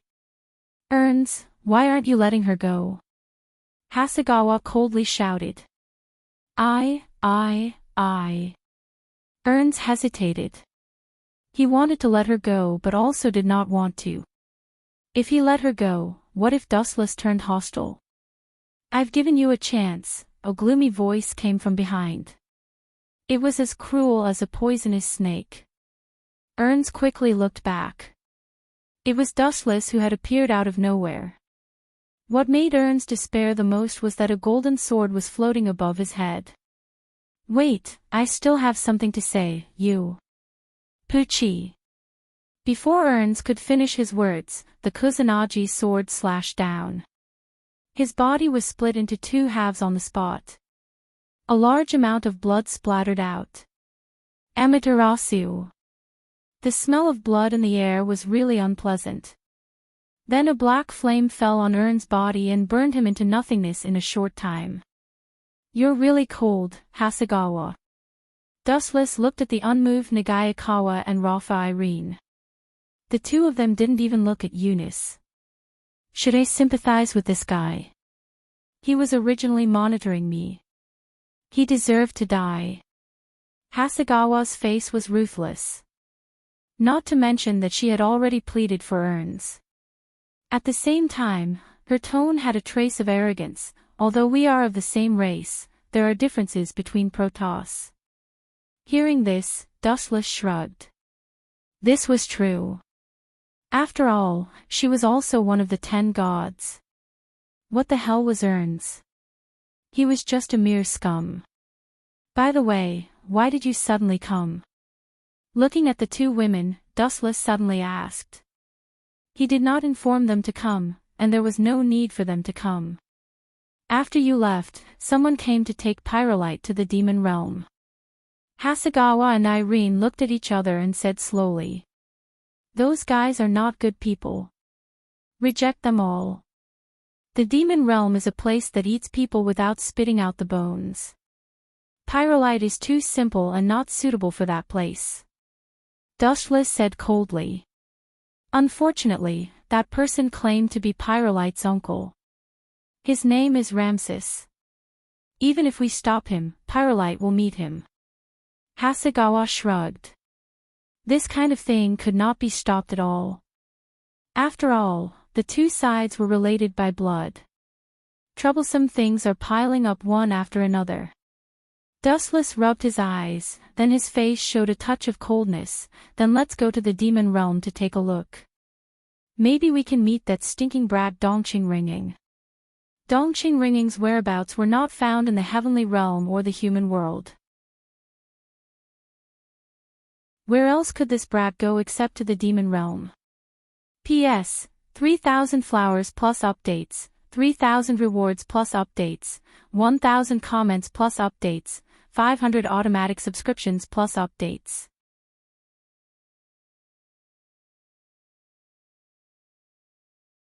Chapter 37. At this moment, an uninvited guest had arrived at Dustless's house. The newcomer was a woman. She was graceful and beautiful, and her appearance was somewhat similar to Wan Leah and her mother, Sheila. It was worth mentioning that this woman was wearing a maid's uniform. Sister Lucia. When Wan Leah saw the maid, she was slightly surprised. She seemed to have thought of something. Master Cheng is now Master's servant. You'd better not take her away, especially when you don't even greet me. Master. Hearing Wan Leah's address, Lucia's big purple eyes showed a trace of displeasure. Is that guy worth you being so humble? Yes, he is. Even I am tempted by that guy. Wan Leah's mother, Shara, seemed to have come out of a different dimension. She suddenly stood in front of Lucia and licked her lips. Her eyes were shining. Dustless is very strong, even in that aspect. He fought with Cheng for more than 10 hours and knocked her out. His stamina is ridiculously strong, isn't it? If it were anyone else, they would have been too ashamed to show their faces. But to Wan Leah, her mother Shara, and Lucia, the three of them were as calm as still water. They did not feel uncomfortable at all, as if it was a common thing. I don't understand what's so special about that dustless guy. This time, I'm only here to pass on Lord Ramses's order. We must take Chengse away. Lucia's expression was serious, and her tone was unquestionable. It was as if anyone who said no was her enemy. This forceful attitude made Wanlia and Shara frown. They had been together for some time, and they knew that Dustless was amenable to coaxing but not coercion. Lucia's tone was so firm that Dustless would be dissatisfied sooner or later. Coming to my territory and causing trouble. If it was Ramses himself, it would be fine. But you are just a servant. Where did you get the courage? Dustless had not arrived yet, but his unhappy voice rang in their ears. In the distance, a ray of divine light streaked across the sky and rushed toward them. You're here just in time. Lucia raised her eyebrows. She was curious about Dustless, whom her sister Wanlia and mother Shara admired. Buzz buzz buzz, light condensed in the room as Dustless strolled out. Photons floated around him, and under the contrast of the golden light, he looked like an inviolable god. You are Dustless, Chingse-kun's master. Lucia was absent-minded for a moment, but when she recalled Dustless's strength, she respectfully said, Lord Ramses hopes that Chenge's Kodo will go to the demon realm. In the end, it was still a world where the strong ruled. Strength determined everything. Hearing this, Dustless only swept a few glances at Lucia, and calmly inquired, since he wants to take Hui to the demon realm, why doesn't he come himself? Sending a servant to deliver a message, who are you looking down on? Displeasure flashed in Lucia's eyes.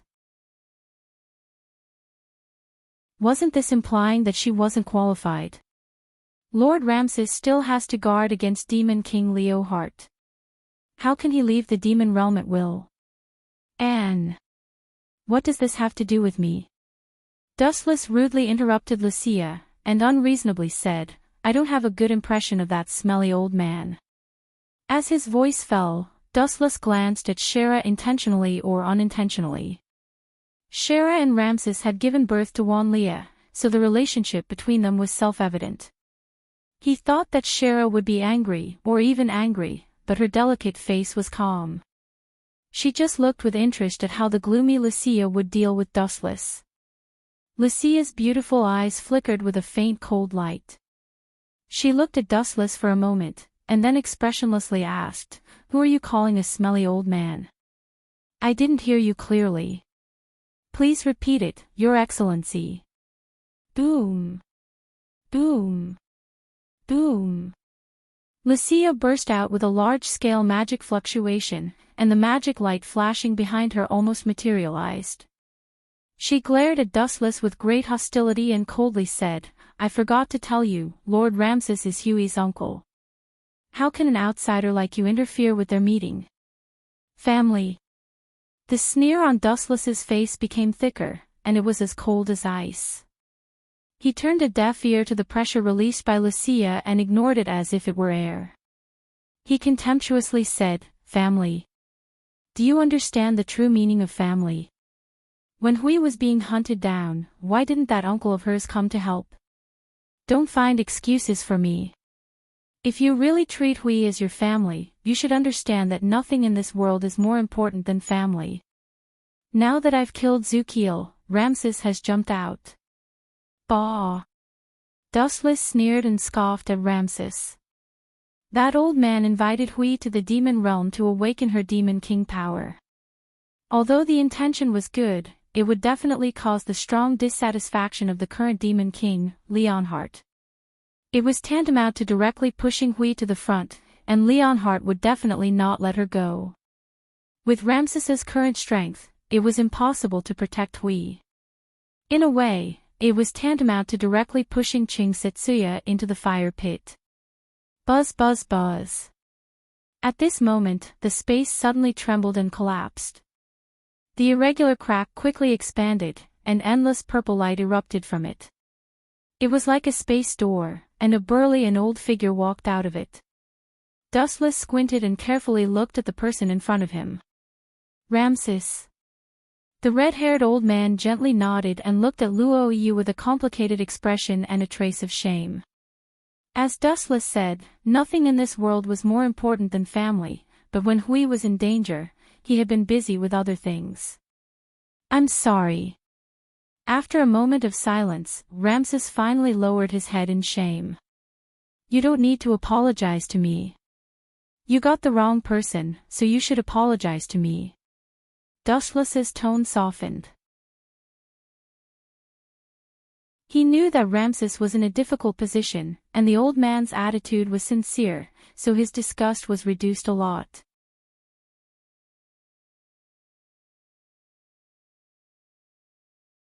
Chapter 38.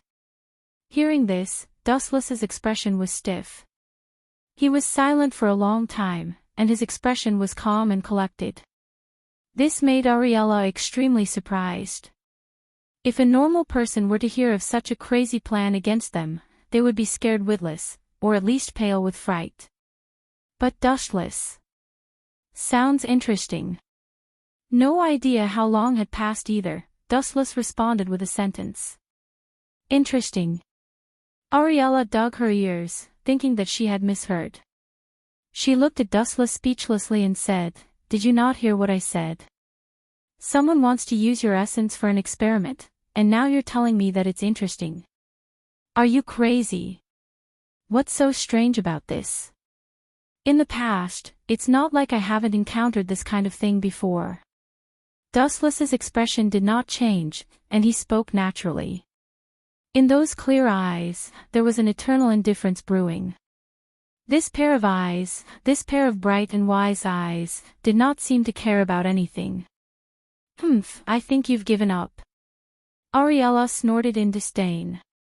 In her opinion, Dustless had already given up, because this guy was already under her control. Perhaps he had already let go of his stubbornness. So what if he was dissatisfied? He could not even get past her. Those guys don't dare to face me directly, so they used you, the ace spy. Dustless changed the topic, and looked at Ariella seriously, and reminded her, Don't tell me you didn't see it. Those guys have already abandoned you, and you're still willing to work for them. My business is not for you to interfere. Ariella replied coldly, but there was a clear trace of pain in her eyes. Hee. Looks like you're still not satisfied. Dustless smiled faintly. If you're not satisfied, why don't you fight against your own fate? Even an ant has the right to struggle. I'm going to fight against Knifer alone. You must be kidding me. Ariella's tone revealed a trace of fear, as if she was afraid of Knifer's organization. She bitterly mocked herself. They're a military organization, and I'm alone. Even if I'm dissatisfied, what can I do? In this world, there are always people who are sacrificed as tools. And Ariella belonged to the category of tools. No, I don't agree with this. Dustless shook his finger, his whole body exuding an aura of vicissitudes, and only heard him speak like an old man. Kid, it's okay to be looked down upon by others. You're still young and you still have a long way to go in the future. Even if you lose your face now, you can still earn it back in the future. No matter what, you have to remember that if you look down on yourself, your future will definitely be filled with darkness. Hearing this, Allegra fell silent. His brows furrowed and relaxed at times. It sounded like there was some truth in his words. Stop trying to bewitch me. After a moment of silence, a cold light flashed across her face, and Ariella leaned forward, directly lying on Dustless's body, her soft hand covering Dustless's mouth to prevent him from continuing to talk. She coldly said, You can't even protect yourself, and you still have the mood to bewitch me. It's a waste of talent if you don't become a speaker. Gotcha. Without hesitation, Eli tore Wu Chen's clothes apart. Wu Chen's well-proportioned body was revealed. Eli was stunned by Wu Chen's appearance. You look skinny and weak, but your body is amazing." Ariella looked at Dustless's abdomen with infatuation, nodding her head in praise as she looked at the 8-pack abs on Dustless's abdomen.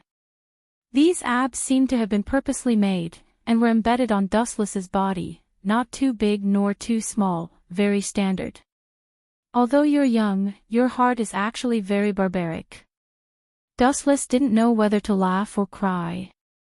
In his memory, the number of times a woman tore his clothes apart could be counted on one hand. Moreover, this was obviously a king child, not a woman. Here's the next part. Ariella's pair of beautiful eyes swept across Dustless's lower body, and her hands gradually moved over. "Let's stop here." Dustless's cold voice sounded, and Ariella laughed coldly, not taking it seriously. "You're already drugged, and you're still trying to act tough." Therefore, without any hesitation, her two small hands continued to move towards Dustless's waist. Because he was wearing sweatpants, as long as she gently untied the belt around his waist, his pants could be taken off. But, bang! Suddenly, a huge force landed on Ariella's shoulder, and she violently spat out a mouthful of blood. Her body lying on Dustless's body also flew backwards. "You didn't listen to me, you ungrateful woman." Dustless suddenly stood up. His gaze was stern, and his expression was resolute. He didn't look like he was drugged at all. He turned around and walked towards the wardrobe in the other bedroom.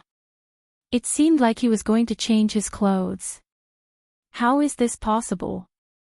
Ariella wiped the blood from the corner of her mouth, and looked at Dustless, who was walking as if he was flying. She was completely stunned. Could it be that this guy was faking it all along? "Ariella, what did you do to Master Dustless?" At the same time, Elise also rushed in, her beautiful eyes filled with anger. This friend of hers, whom she trusted, actually dared to lay her hands on Dustless. Ariella's face twitched, as if she couldn't explain, so she shut her mouth. There was no point in explaining to Elise, as she was Dustless's errand boy. "I say, little girl, how about we make a deal?"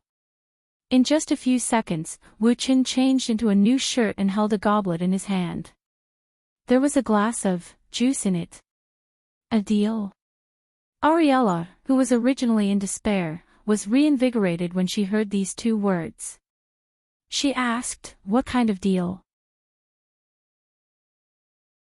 "You go and tell those people from Nightfall that we've got what we want."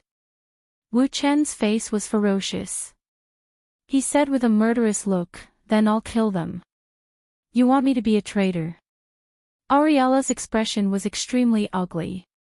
Nightfall's method of dealing with traitors was quite cruel. "That's right."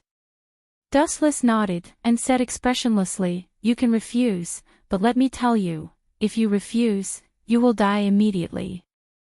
If you're willing to listen to me, I can guarantee your life." Ariella's expression was difficult, and she was hesitant. She didn't want to die, and at the same time, she didn't want to be a traitor. However, after thinking about it, it seemed that there was no plan that could satisfy both sides. If she refused, Dustless would die immediately. If she became a traitor, although she would be on Nightfall's kill list, she would also be protected by Dustless, so, Master Dustless. After thinking for a while, Ariella knelt on one knee without hesitation to show her loyalty.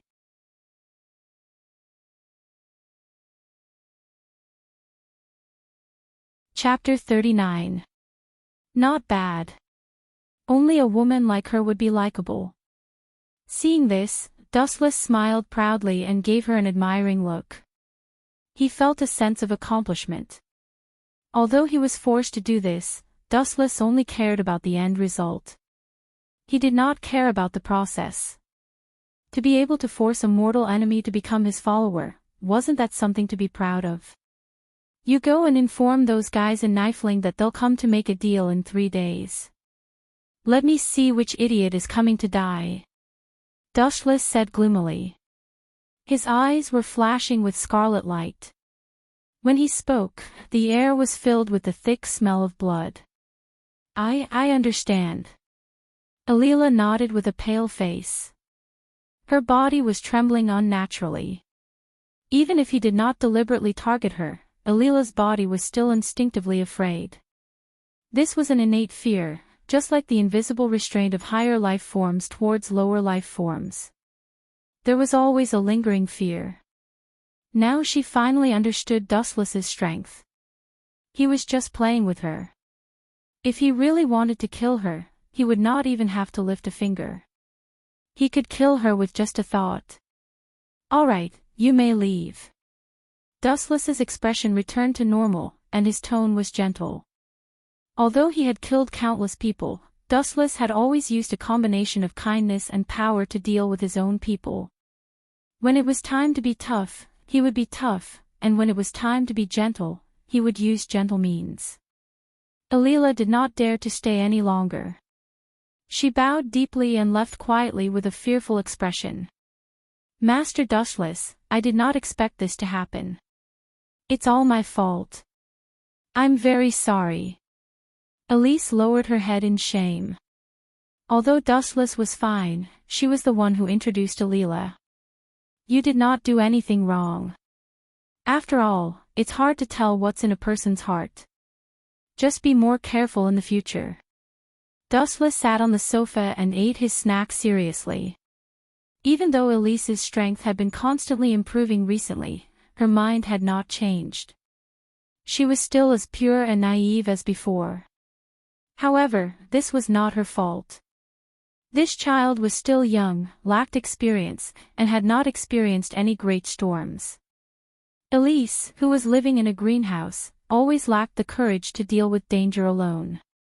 Besides, changing the topic, Dustless smiled and said, "Instigating a spy can also be considered a gain. The merits offset the demerits. I still think I'm in the wrong. I'll only feel better if you punish me." Elise lowered her head and spoke in a very soft and honest tone. "You're quite honest." Dustless smiled and shook his head to refuse. In fact, he was quite satisfied with Elise. There was no perfect person in this world. In the past, Dustless's underlings were much more outstanding than Elise, but none of them could make him worry. Some of them even betrayed him. But I've already said, your merits and demerits offset. If there's a next time, I'll really punish you. Dustless deliberately made a very scary expression. No way. Who would have thought that Elise would reject him in a serious manner? She emphasized in a serious tone, "As Lord Wuchen's first servant, I have to set an example. I don't want Keely and Allegra to try to take advantage of my feelings when they make a mistake." This time, it was Dustless's turn to be surprised. He didn't expect this girl to think so far ahead. She even included Allegra and Keely in the equation.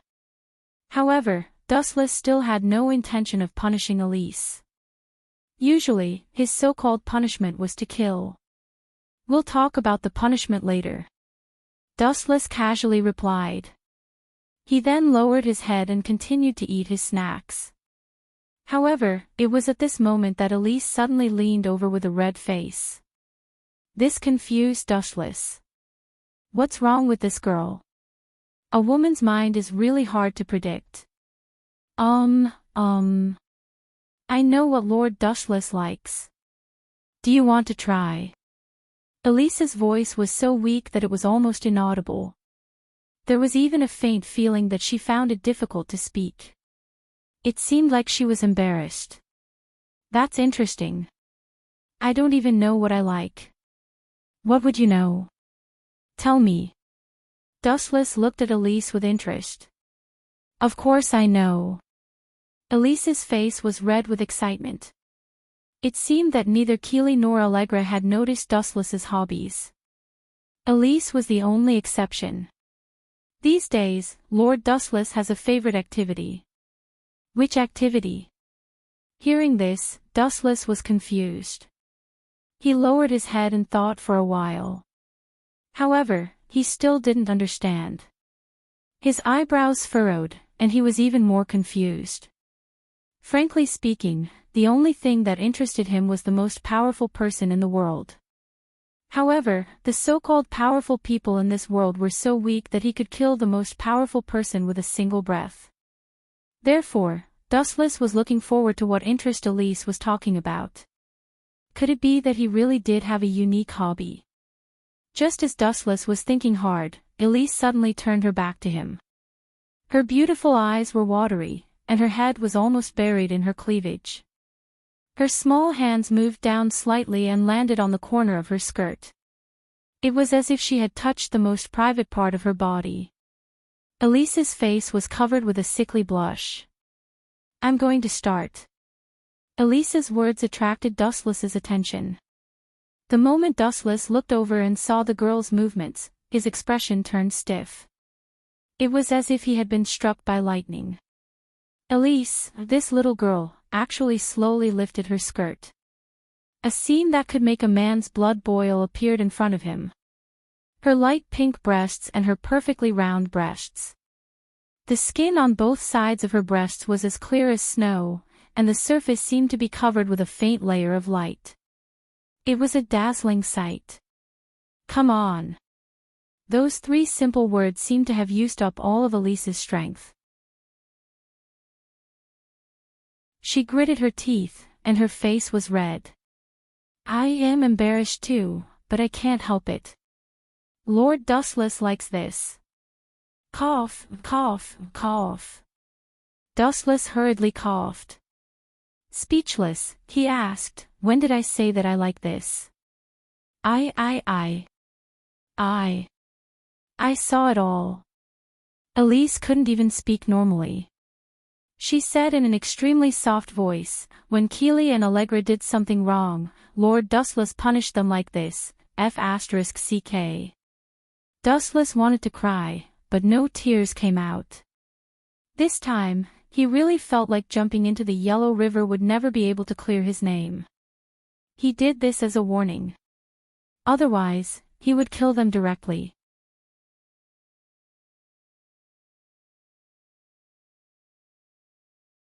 Chapter 40.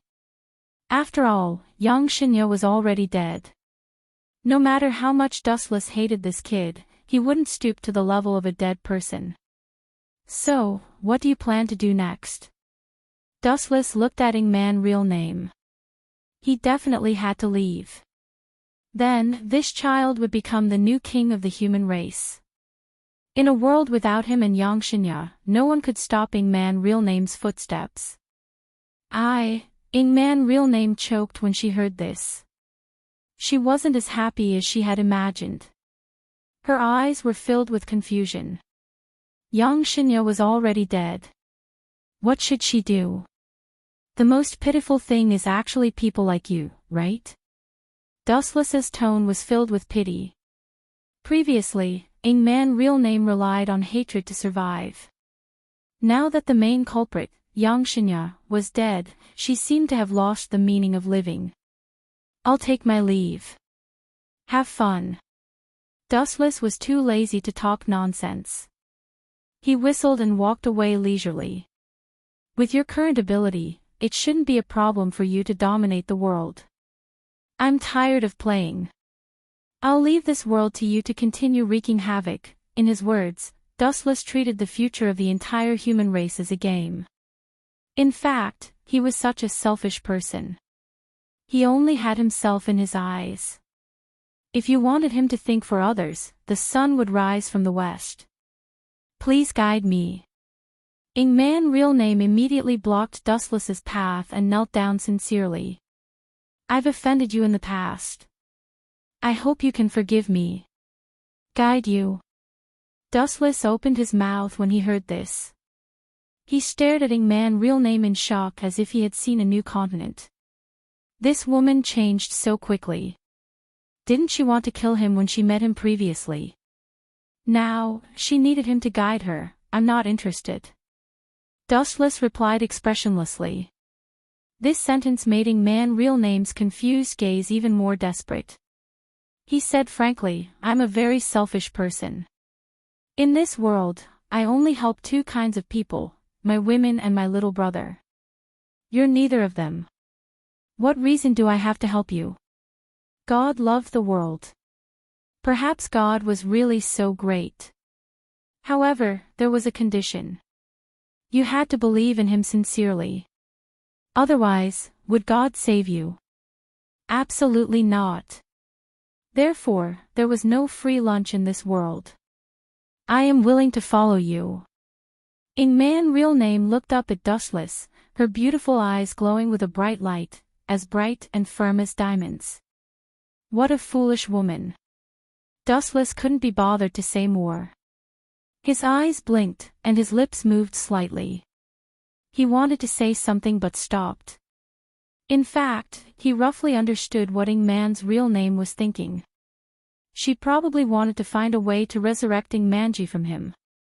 In fact, Dustless really wanted to ask if it was really worth it. Just for a dead person. You've been poisoned with feelings. Dustless sighed and then said coldly, since you've chosen to follow me, don't regret it. After that, he resolutely turned around and left. Ingman real name couldn't help but be overjoyed when she heard this. She quickly wiped the starlight surging from the corner of her eyes and immediately followed. Since Dustless was able to revive her, then reviving Ingmanji shouldn't be too difficult. Time flew, and in the blink of an eye, 7 days had passed. Yang Shinya was killed by Dustless, and GHQ, which was originally entrenched in Japan, also collapsed. At present, the country was controlled by the imperial household. Although the imperial household was not an outstanding politician, he had some means to manage everything in an orderly manner. The country was gradually on the right track. However, because of the previous war, most of Japan had been turned into ruins. Currently, they were in the midst of intense reconstruction, which required a lot of funds. Therefore, the process was very slow. It would probably take decades to recover. Even so, the imperial household was very satisfied. At least they had taken back the ruling power, and everything would slowly get better. In a certain villa of the imperial household, Dustless did not leave for the time being. He still lived a life of debauchery and drunkenness. During this period, he also picked the delicate flower, Arisa. After all, she was sent to his door, and Dustless couldn't refuse her kindness. It would be a waste if he didn't take it, right? In the garden where hundreds of flowers were blooming, the spring was in full bloom. Green and pink intertwined in the sea of flowers, the scenery was too beautiful to behold. In a pavilion, Wu Chen was leisurely lying on a couch. His eyes were half closed and he was snoring lightly. He seemed to be asleep. There was also a figure standing beside him, Asamiya Iase. Her back was straight, and she was always on guard like a bodyguard. Ta. Not long after, there was a burst of messy footsteps. Dustless opened his eyes and looked at Asamiya Iase with dissatisfaction. Why didn't you stop them? Can I stop them? Asamiya Iase shrugged, showing a helpless expression. Looking up, the people who were coming were imperial households Arisa and others. Dustless, Sama, I heard that you are leaving. Imperial households Arisa was the first to rush over, followed by Sakura, Chunxia, Yatu, and Inori, including Sakura's real name and others. Among them, the most nervous were Sakura, Chunxia, and Imperial households Arisa. What shouldn't have happened had happened. They were already Dustless's people. Even if they were dissatisfied, they could only follow him. For this world, I was originally a passerby, and I will naturally leave at the end of the trip. Dustless told the truth, and at the same time, his eyes fell on Sakura's real name, and asked doubtfully, I said before, you are free. Dustless agreed to the request of Sakura's real name and resurrected Sakura Manji. He didn't embarrass Sakura's real name and gave her freedom very generously, but this child came back. It was really strange. In fact, after the resurrection, Sakura Manji was a bit strange and panicked. After seeing Sakura's real name, she was still nervous and scared. She probably subconsciously thought that this sister was a monster. She was afraid that she couldn't avoid it. This made Sakura's real name suffer a blow. Even though she always wanted to take care of Sakura Manji, her brother, he was always afraid of her. Sakura's real name smiled bitterly and explained, "I will continue to follow Dustless Sama. For Sakura, I am a nightmare-like existence. It is enough for him to live happily, and I, as his sister, will disappear from his sight forever. You are really carefree, worthy of praise. You have made progress in your thinking." Dustless showed a rare look of appreciation. Love was not simply possession, as long as the other party was happy, it was enough. Sakura's real name seemed to be really relieved now. "What about you guys?" Dustless's eyes swept over them one by one, and Inori nodded without hesitation. It seemed that because he created this new body for her, she was extremely dependent on Dustless, and probably already regarded him as a father. "I'll suffer a little and walk with you." Blackbird still had the same carefree look on her face. She crossed her arms in a very proud manner. "Even if I stay, you will forcibly drag me away, right?" Sakura Manji and Chun Xia already understood Dustless's character. This guy would never give up on someone who had slept with him. In Dustless's words, "Leave her alone." What a joke. What if she was cuckolded? Then let's run. Dustless smiled faintly, and snapped his fingers. The sky above burst open, revealing a huge door, and a golden halo shot out and swallowed them.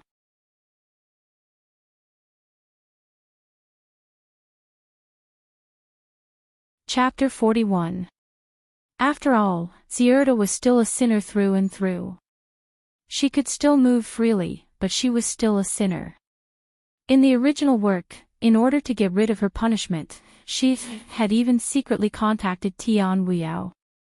The deal was that after Tian Weiyao became the champion of the Lion Heron Star Martial Arts Festival, her punishment would be lifted, and she would help Tian Weiyao recover her consciousness. Unfortunately, she didn't have the chance this time. The light condensed on Dustless's fingertip shot out again and easily penetrated Zierda's knee. She immediately screamed. "Sir, I've already told you everything. Why are you still targeting me like this?" Zierda endured the pain and asked. Although her tone was gentle and respectful, and her attitude was respectful to Dustless, there was still hatred in the depths of her eyes. It was fine if this kind of person was unknown in the future, but once she rose to the top, she would definitely not let Dustless off so easily in the future. Therefore, this woman must die. "I'm really sorry. Thank you for your information, but you must die." Dustless's thumb flashed again and aimed at Zierda's head. The girl was startled. Then, her expression looked as if she was possessed by an evil spirit. She cursed with a sinister expression, "Damn scum, I curse you." Before she could finish her sentence, the light beam swept out like a divine sword. Zierda's head exploded on the spot, and bright red brain matter splattered all over the ground. Dustless didn't feel guilty about killing this woman. Who knew how many crazy scientists like Zierda had died under her hands? It was best if she died. Alphalia was a living example. Although she had miraculously survived and became one of the strongest witches in history, the price she had to pay was that she had lost her humanity forever. She had probably been destroyed by Hilda, and this time, he would take revenge for her. Before leaving, Dustless burned down this evil laboratory, including some of the human materials. All of them were buried in the sea of fire. This could be considered as helping them escape. By the time Dustless returned, today's competition had already ended. The students of the Star Guide Academy were not very lucky. Their opponents were extremely powerful. Doubting Kirin and Sha Gong Sha Yi were scared but not in any danger. As for the others, they were sadly eliminated. For example, Lei Shida was defeated as soon as he appeared.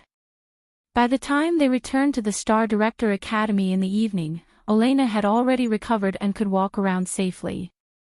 "Sir, if you have any tasks for me, feel free to tell me." Elena respected Dushless as if he was her second parent. If it wasn't for him, the two sisters might have died without a complete corpse. "You just need to rest." Dustless waved his hand. He didn't really care. He didn't have anything important to give to Elena. "But I'm not used to always cheating you for food and drinks." Elena looked at Dustless with a troubled expression. "You're quite an honest person." Wuchen looked at Elena strangely.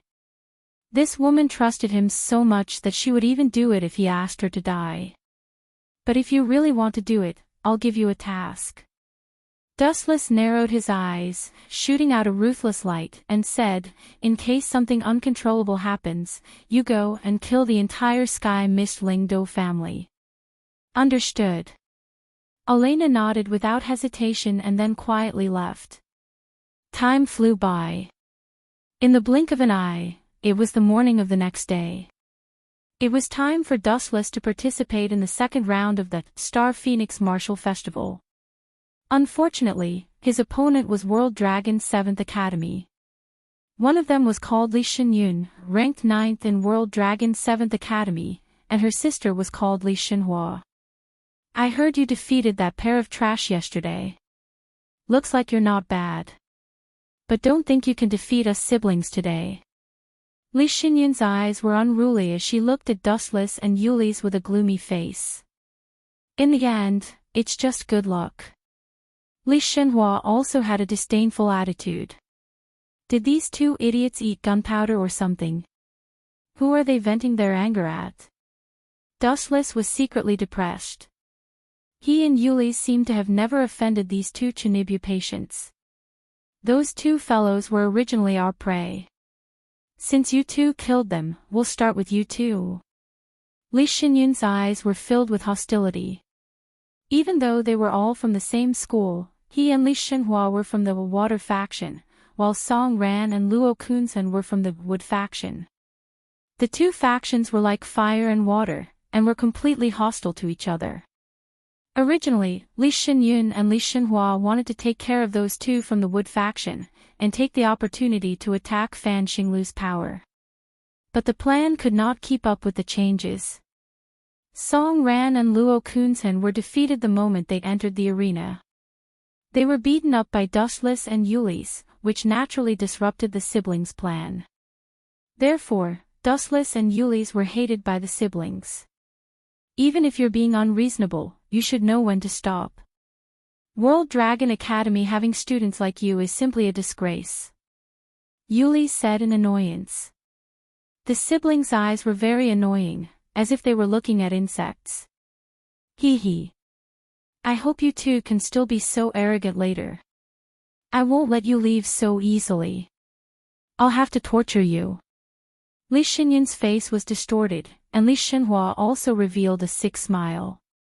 Likewise. I also have the same plan. Dustless responded, and his face was brewing murderous intent.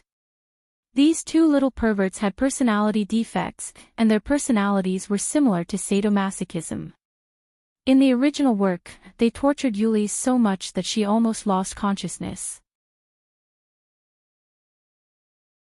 Therefore, Dustless also hated these two siblings, and took the opportunity to cripple them.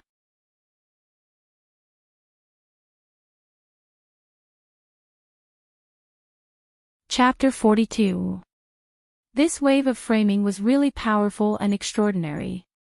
Even Dustless couldn't find fault with it.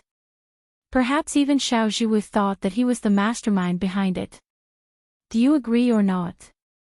Mingwu leaned over and naturally laid beside Dustless. She purposely opened her collar and exposed her snow-white skin.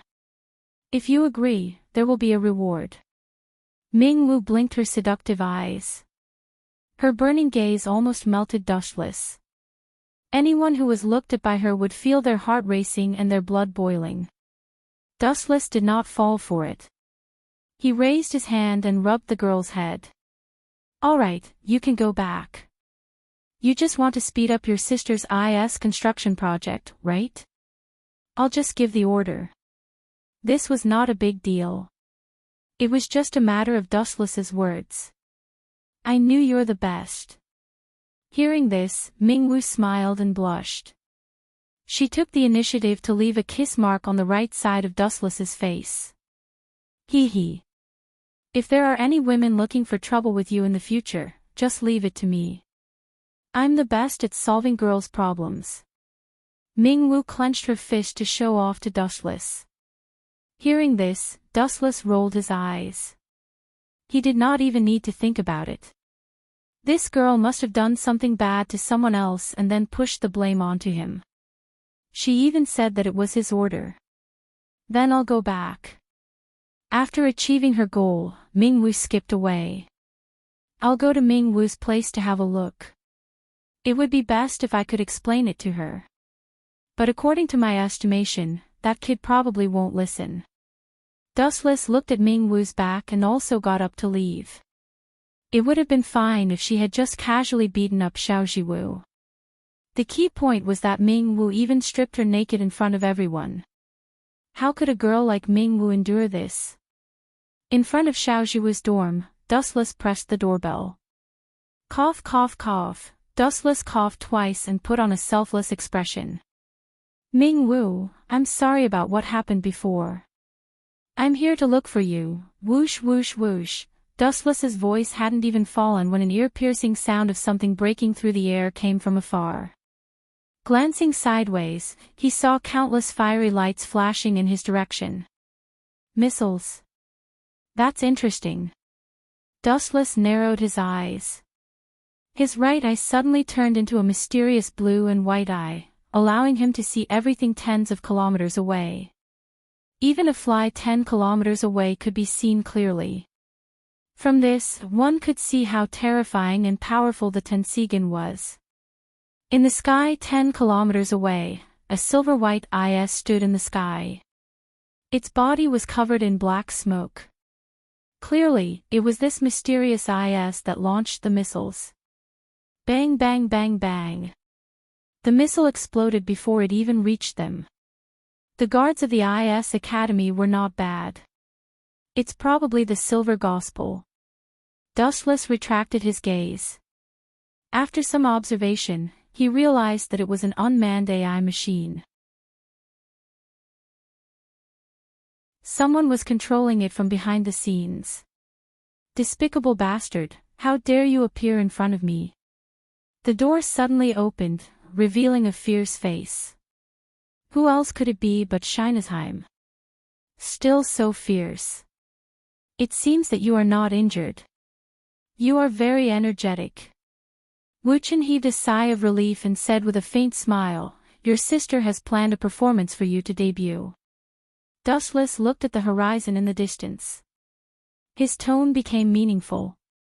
Although he only observed for a dozen seconds, Dustless could see that the Silver Gospel that attacked the IS Academy was quite good.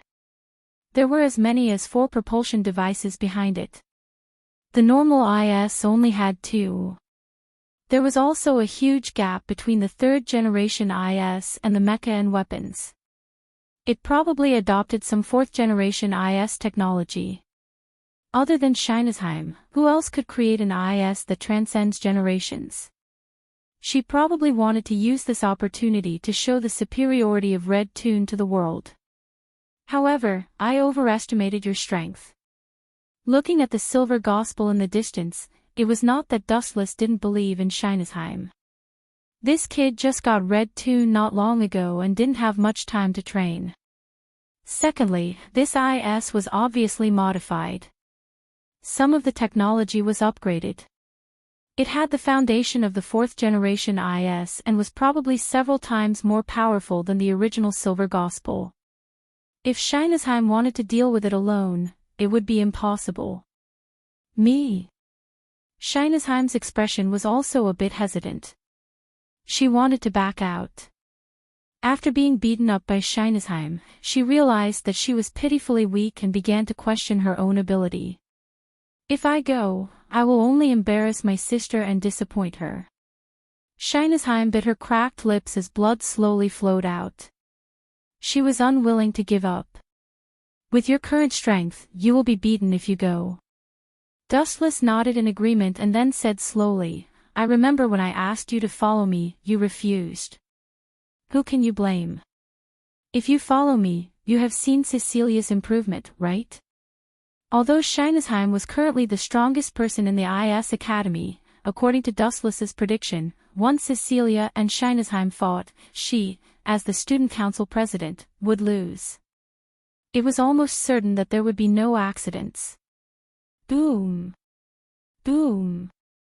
Boom! At the same time, explosions occurred in other directions of the IS Academy.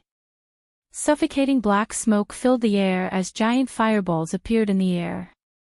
The smoke of war spread across the entire IS Academy. Whoosh! Whoosh! Whoosh! Whoosh! Whoosh! Whoosh! Whoosh! Whoosh! Unknown IS appeared one after another like ghosts and attacked the school without restraint. They didn't even let the students go. This is all my sister's doing. Scheinesheim clenched her fist in disbelief. What was the difference between this behavior and terrorists?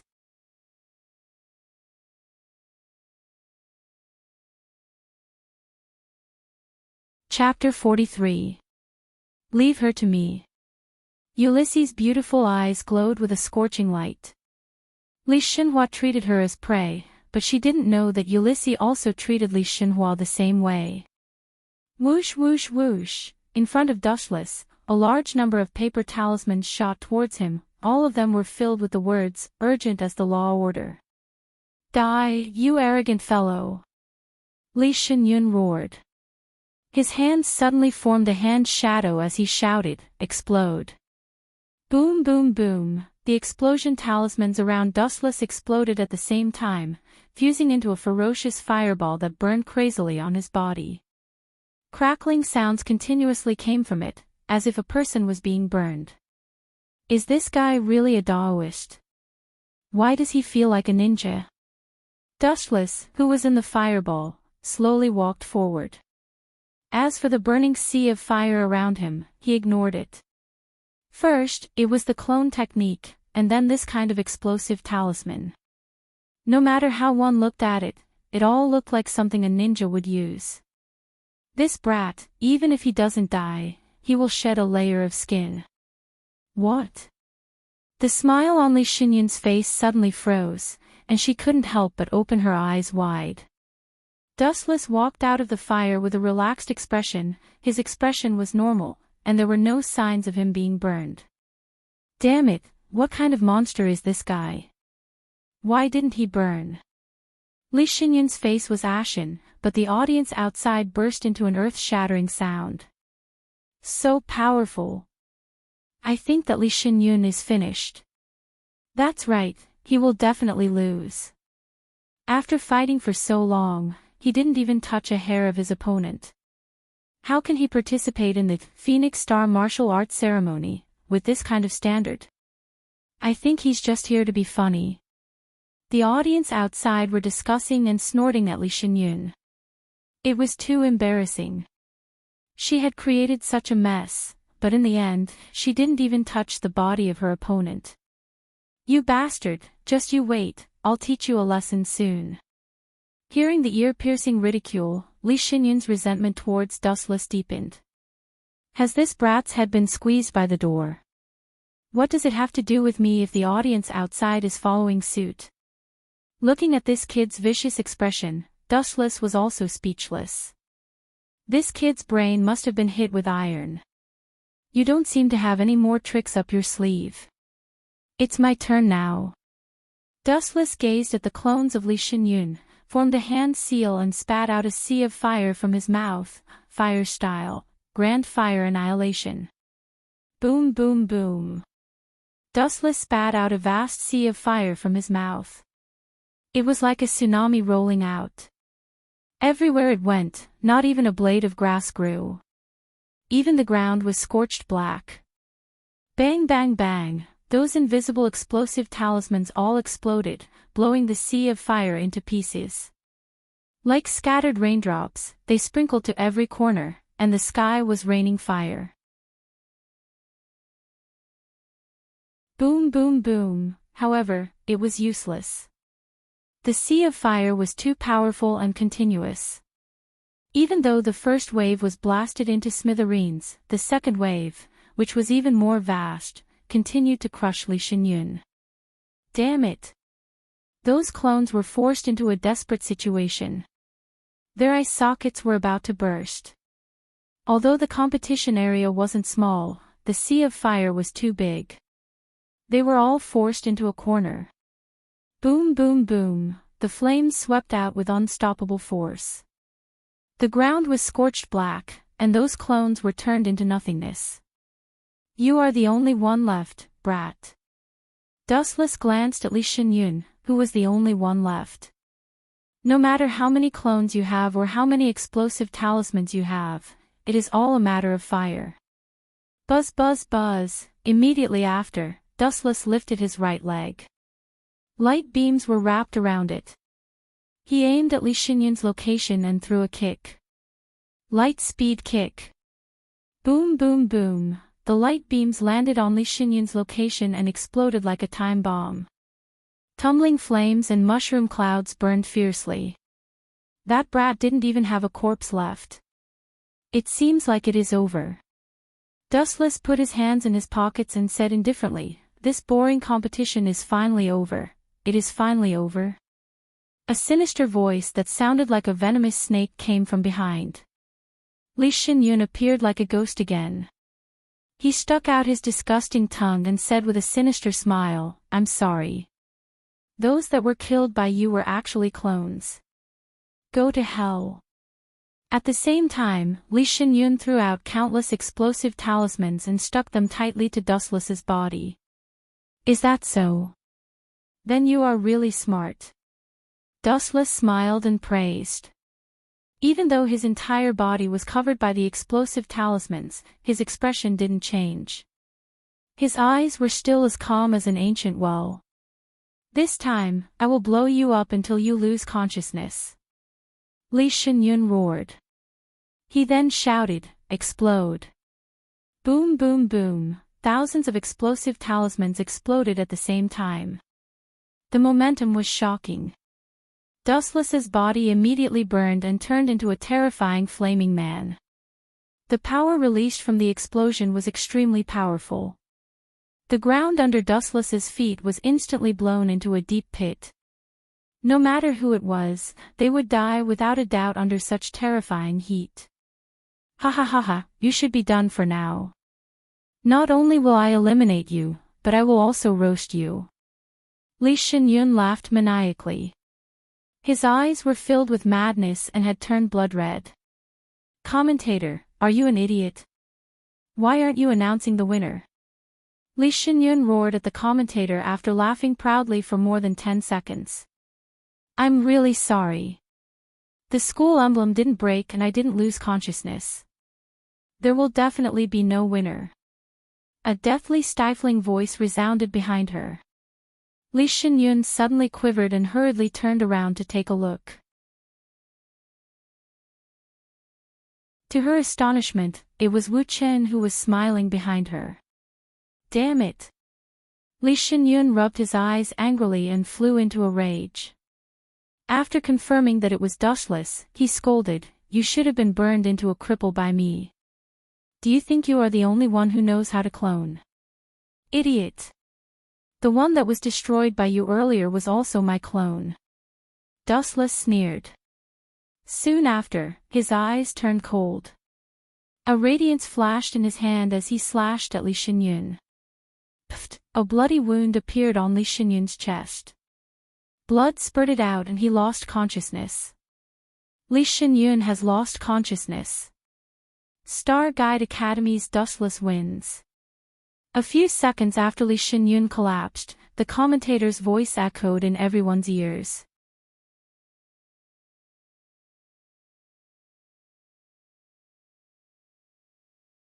Chapter 44.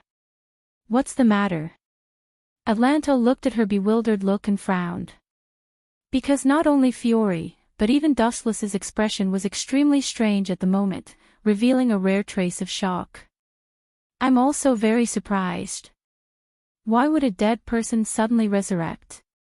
That guy was indeed killed by me, I can be 100% sure, but now, he's resurrected.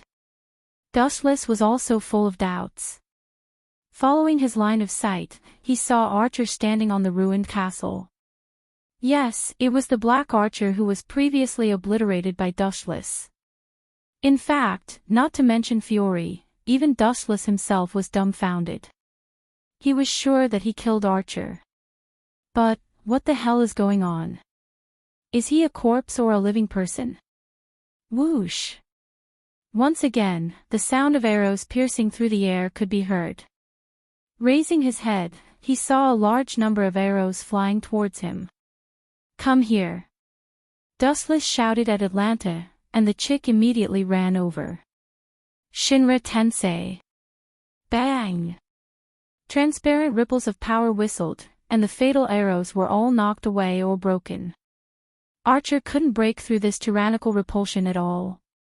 This guy seems to be wrong. Dustless glanced at Fiore, and his heart was even more puzzled. There was no doubt that the Black Archer's host was Fiore, but the wave of arrow attack just now clearly covered Fiore, but it also wanted to kill the host. This didn't seem like Archer's style. Why, Archer? Fiore obviously also saw the problem and asked absent-mindedly. She couldn't believe it because she and Archer didn't have a simple contractual relationship. Sometimes he was a teacher and a friend. Even without the restrictions of the contract, Archer couldn't do anything to her, but the reality was like a loud slap, slapping her in the face, and her empty eyes almost lost herself. Unfortunately, my master is no longer you, Fiore. Archer's tone was full of deep helplessness and complexity. It could be seen that this was something he couldn't change. What a joke, Dustless sneered and said disdainfully, how long has it been since I killed you? In such a short period of time, not only did you revive, you even found a new host. Atlanta and Fiore both nodded in agreement. This was too unusual.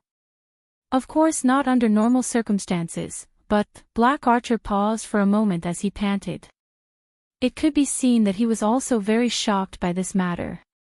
After calming himself down a little, he slowly said, but with the help of the Holy Grail, wouldn't it be enough? That Sieg made a wish on the Holy Grail. Dustless's face also revealed a look of surprise. His previous doubts were quickly swept away. If it was the Holy Grail, then it was indeed not a big problem. In the eyes of many, it was an omnipotent wishing machine that could do anything. I'm really surprised. That Sieg actually made a wish to the Holy Grail. But why did he revive you? Are you very strong? Don't tease me. Dustless was still full of doubts. He frowned and said, even if that guy resurrected you for some reason, there is no reason for him to kill me. Could it be? Dustless suddenly thought of a figure in his mind. Was it because of the previous Black Rider, Astolfo? After thinking about it for a while, this was the most likely possibility. For Sieg, Astolfo was his savior. Not only did he let that kid go, but he even gave Sieg the Holy Grail. This kind of great favor. Sieg estimated that he would never be able to repay it all in his life. But later, Dustless killed the Black Rider. Well, to be exact, it was not Dustless who did it, but Atlanta. Of course, the most important thing was that Astolfo did not use his strength at all. He was completely thinking of suicide at that time. It's because of the rider that Sieg hates you. Black Archer once again raised his bow and aimed at Dustless. But even if that's the case, that guy relied on the Holy Grail to resurrect you. Can he kill me? Isn't this idea too ridiculous? If I can kill you once, I can kill you a second time, a third time, or even 100 times. Dustless announced expressionlessly. His voice was exceptionally loud. No. That's not my initial wish. Black Archer looked at Dustless with a gloomy expression. After a moment of silence, he said, "All this time, I thought that the Holy Grail was omnipotent. But until the incident with Sieg, I realized that I was wrong." Oh. That kid's wish couldn't be fulfilled. Dustless raised his eyebrows and asked in surprise. Yes. Black Archer nodded heavily. He looked at Dustless with a serious expression. Sieg's initial wish was for the Holy Grail to kill you, but the Holy Grail couldn't do that. In the end, his wish changed. He resurrected several powerful heroic spirits to kill you, and I'm just one of them. Is that guy crazy? Fiore and Atlanta both exclaimed. They couldn't understand Sieg. Why did he have to go through so much trouble? Since he liked the Black Rider so much, why didn't he just use the Holy Grail to resurrect him? Why did he have to make such a cruel wish? You can play like this. Dustless rubbed his nose, not knowing whether to laugh or cry. Is this considered cheating? P.S. 3,000 flowers plus updates, 3,000 rewards plus updates, 1,000 rating plus updates, 500 automatic subscriptions plus updates.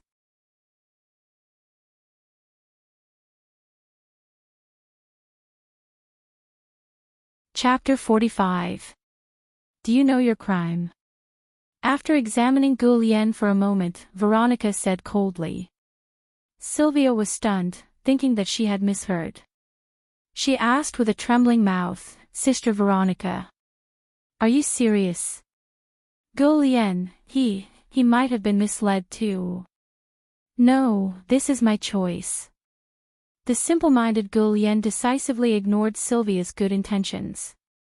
Good, very good. Veronica's voice was full of killing intent. Sylvia's heart couldn't help but skip a beat. She begged Dustless to give her face in hopes that Veronica would be merciful. She simply thought that this sister would be merciful. Who would have thought? You have brought this upon yourself. This is a capital offense. Veronica's tone was unshakable. She said in a deep voice, Guilien, as my confidant, did not play an exemplary role. Instead, he secretly contacted the enemy. His crime is punishable by death, but you have been with me for many years. Even if you have not made any contributions, you have worked hard. Take your own life as an apology. Veronica's voice was incomparably cold. Just as Dustless had predicted, Guilien would not be able to escape death no matter what. However, taking his own life was much more dignified than being executed. Take care of yourself from now on. It's getting late. Goodbye. Dustless only needed to hear the result. He stretched and got up to leave, leaving everyone with a view of his back. You can't be serious, right? Yak's mouth was wide open. She couldn't believe it even if she was beaten to death. Isn't this guy too cold? He killed him just like that. Even if it was a dog, after following its master for several years, they would have built a deep relationship with each other. Not to mention Guilien. He had contributed to Veronica's career and defeated many enemies. Now, he had fallen to the end of taking his own life. In the evening, the news of Princess Veronica's confidant, Guilien, taking his own life spread. The entire Ansari Dragon Knight Academy was caught in the whirlpool of public opinion. No one knew the specific reason, but it could be considered as saving Guilien some face. Meow, meow, meow. In the quiet room, there was a soft moan. Dustless, who was resting on the sofa, suddenly opened his eyes. What kind of show is this? Dustless frowned as he stared at the beautiful woman sitting on top of him, ignoring the saliva-inducing curves. It's too much to disturb someone's rest. The person who came into view had exquisite facial features and was extremely beautiful. She had a figure and a face, and long legs. She was impeccable in all aspects, and she even knew how to act cute. She was unusually tall and looked somewhat similar to Yak. This was not the first time they had met the person sitting on Dustless's waist. Her name was Nobby. Ah! What a cold attitude. Nobby pouted angrily, but Dustless did not even look at her. This guy was actually AI's memory clone. He seemed to have some special feelings for Dustless and would often come out to pester him. If you have something to say, just say it. Dustless looked at Nobby and closed his eyes again. Nobby looked deeply at Dustless. After a long time, she sighed and said unhappily, I'm afraid this is the last time I come out to harass you. Goodbye forever. As she spoke, tears fell from Nobby's eyes in disbelief. She seemed particularly sad and reluctant. Are you starting to put on a sad show? Seeing this, Dustless was speechless. He helplessly patted the girl's head. Can't you be a little more obedient? Don't play these little games all day. You're AIku after 5 years. 5 years later, she's still so childish. I'm telling the truth. Nobby squinted her eyes and enjoyed it for a moment. Then, she pushed away Dustless's palm on her head and emphasized, I've decided to fuse with AIku. They were originally the same person, so the fusion was naturally fate. Hearing this, Dustless's calm eyes rippled slightly. His bored eyes began to condense and emit bursts of light. Fusion. That's a pity. AIku will probably reject it. There was suddenly another person in her body. Although the initiative and control of the body, including the thoughts, were still with AIku, no one would be able to accept such a thing, right? You're right. When we were in the dragon workshop, I talked to her about a similar topic, but AIku rejected it. Nobby didn't mince her words. There was no need to hide this kind of thing. Even if AIku rejected it, she would still forcibly fuse with AIku because there were too many implications involved. It was even closely related to the future of the dragon race. What if I don't agree? Dustless asked.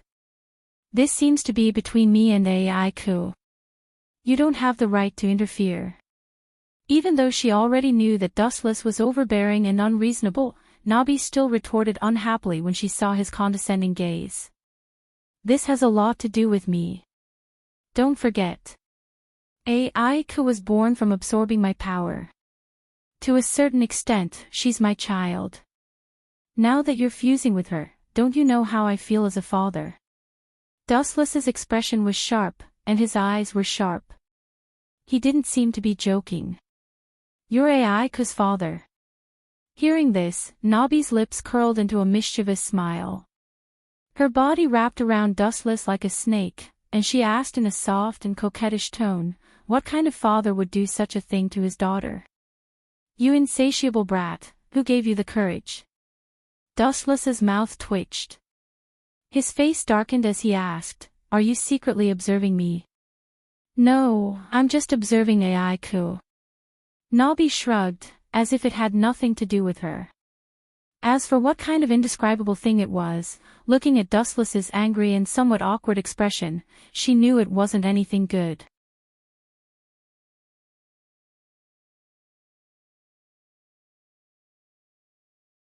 Chapter 46. I can't accept this. The Black Lancer struggled violently with his 4 limbs. His hands were grasping at the air, the veins on his palms and the back of his hands were bulging, as if he wanted to strangle Dustless to death. Thinking about it carefully, you are indeed a little tragic. It was not easy for you to be resurrected, and it hasn't even been a minute, right? You didn't even have time to take a few breaths of fresh air before you were killed. I should at least apologize to you. Dustless seemed to really understand the Lancer's pain, and his tone sounded very apologetic. Ah. However, it would have been better if he did not say anything. After he finished speaking, the Black Lancer was so angry that he spat out a mouthful of blood, and his face was purplish red. He would not be grateful for Dustless's apology. No, it was not an apology at all. It was deliberately exposing his scars. I curse you to die a horrible death. The Black Lancer's eyes bulged outwards, and his black eyeballs were bloodshot. His expression was like that of a demon who had fallen into hell. A guy like you should, unfortunately. Before he could finish his words, the Black Lancer's body dissipated. You're next. How do you plan to die? Dustless's gaze swept towards the Black Archer, and said faintly, if I remember correctly, that move just now can only be used once a day. Sharon. Next, what do you have to fight me? The Black Archer frowned and did not speak for a long time. In fact, he was depressed because this guy knew too much. Give up, Archer. With your strength, you can't kill Dustless. Please accept reality. Tears flashed in Fiore's eyes. You're the only friend I have left. I don't want to lose you, I'm sorry, Fiore. The Black Archer did not address her as master at this time. He directly called her by her name, and said from the perspective of a friend, even if I agree verbally, my body will involuntarily carry out the command incantation's command. You should know this. In that case, I can only let you die. Dustless didn't hesitate. He decisively raised his thumb, and an energy ball containing strong spiritual pressure quickly appeared. As for the Black-Side Archer, with the command incantation's command, he picked up his bow again and aimed at Dustless. Just like Lancer, he was ordered to kill Dustless through a command curse. Before I leave, I want to say something. Black Archer's face remained calm. He could feel the power of Void flash in Dustless's hand. Even if Dustless was perfectly resurrected and regained all his strength, it would still be a huge threat to him, let alone a mere heroic spirit. Lady Fiore, it's a pleasure to meet you. Please remember my name, Sharon. Black Archer finally smiled gently at Fiole. His handsome face was filled with gentleness. Even Dustless's expression softened. The clean and shallow smile was like a refreshing breeze, brushing away Fiore's sadness. Those clear eyes seemed to be able to speak. Not only Fiore, but even Dustless, an outsider, understood the deep meaning of Karen's words. If Sharon could survive, the two of them would become close friends in the future. It's a pity that the world is so cruel. 9 out of 10 things are not satisfactory. Dustless's compassion quickly disappeared. The void flash in his hand was thrown out in a straight line, and the archer also shot out a dense number of arrows. Void flash. At this moment, Fiore could no longer hold back the tears in her eyes, and they burst out. Boom, boom, boom. Void flash finally exploded on the archer's body. He disappeared on the spot, and the space where he was also blasted into a large hole. He was instantly killed by an overwhelming force. In case Sieg can't find us for revenge, let's stay here, Atlanta. While speaking, Dustless had already used wood release to build some houses. Understood. Atlanta nodded obediently, then quietly walked to Dustless's side, and asked in a soft voice, Lord Dustless. This child is quite pitiful. Her family is dead, and she is the only one left. Why don't you take her in? Atlanta was a kind-hearted person, and she sympathized with Fiore's experience. If she can accept it, I don't mind. Dustless waved his hand, and he didn't care about this kind of thing at all. With light steps, Dustless walked into the wooden house to rest. Time flew, and in the blink of an eye, a few hours had passed. The sky gradually darkened, and soon it was night. The night was full, and the stars hanging high in the night sky were glowing. In this hot summer, even at night, it was as stuffy as being in a steamer. A few gusts of wind swept across the grassy plain, blowing on people's faces, and it was particularly comfortable. Why did this happen? Didn't I die? How did I suddenly come back to life? Or, is everything that happened in front of me just a dream? Under the lush green tree, a golden-haired girl wearing medieval clothes and armor muttered to herself in a daze. She held a flag in her hand, which was painted with exquisite patterns that swayed in the night wind. The girl's beautiful eyes, which had been puzzled for a long time, suddenly lit up. Could it be that all of this is Lord? Lord, my ass, your Lord is not great to this point. He has already laid himself to rest. What right does he have to resurrect you? This abrupt sentence made the girl extremely angry because she was a devout believer and a saintess. The girl suddenly turned her head and looked towards the source of the voice. She didn't see anyone, but she angrily rebuked, "Where did this heathen come from? How dare you speak to the revered Lord?" Dustless. After seeing the person who came, the girl's beautiful eyes widened in an instant, and her rosy lips opened to the maximum limit. She was very surprised. "I haven't seen you for a while. You seem to have changed a lot, ruler." Dustless walked over with his hands behind his head. "No. You're no longer ruler now. The Holy Grail War is over for you. It's not too much to call you Jean, right?"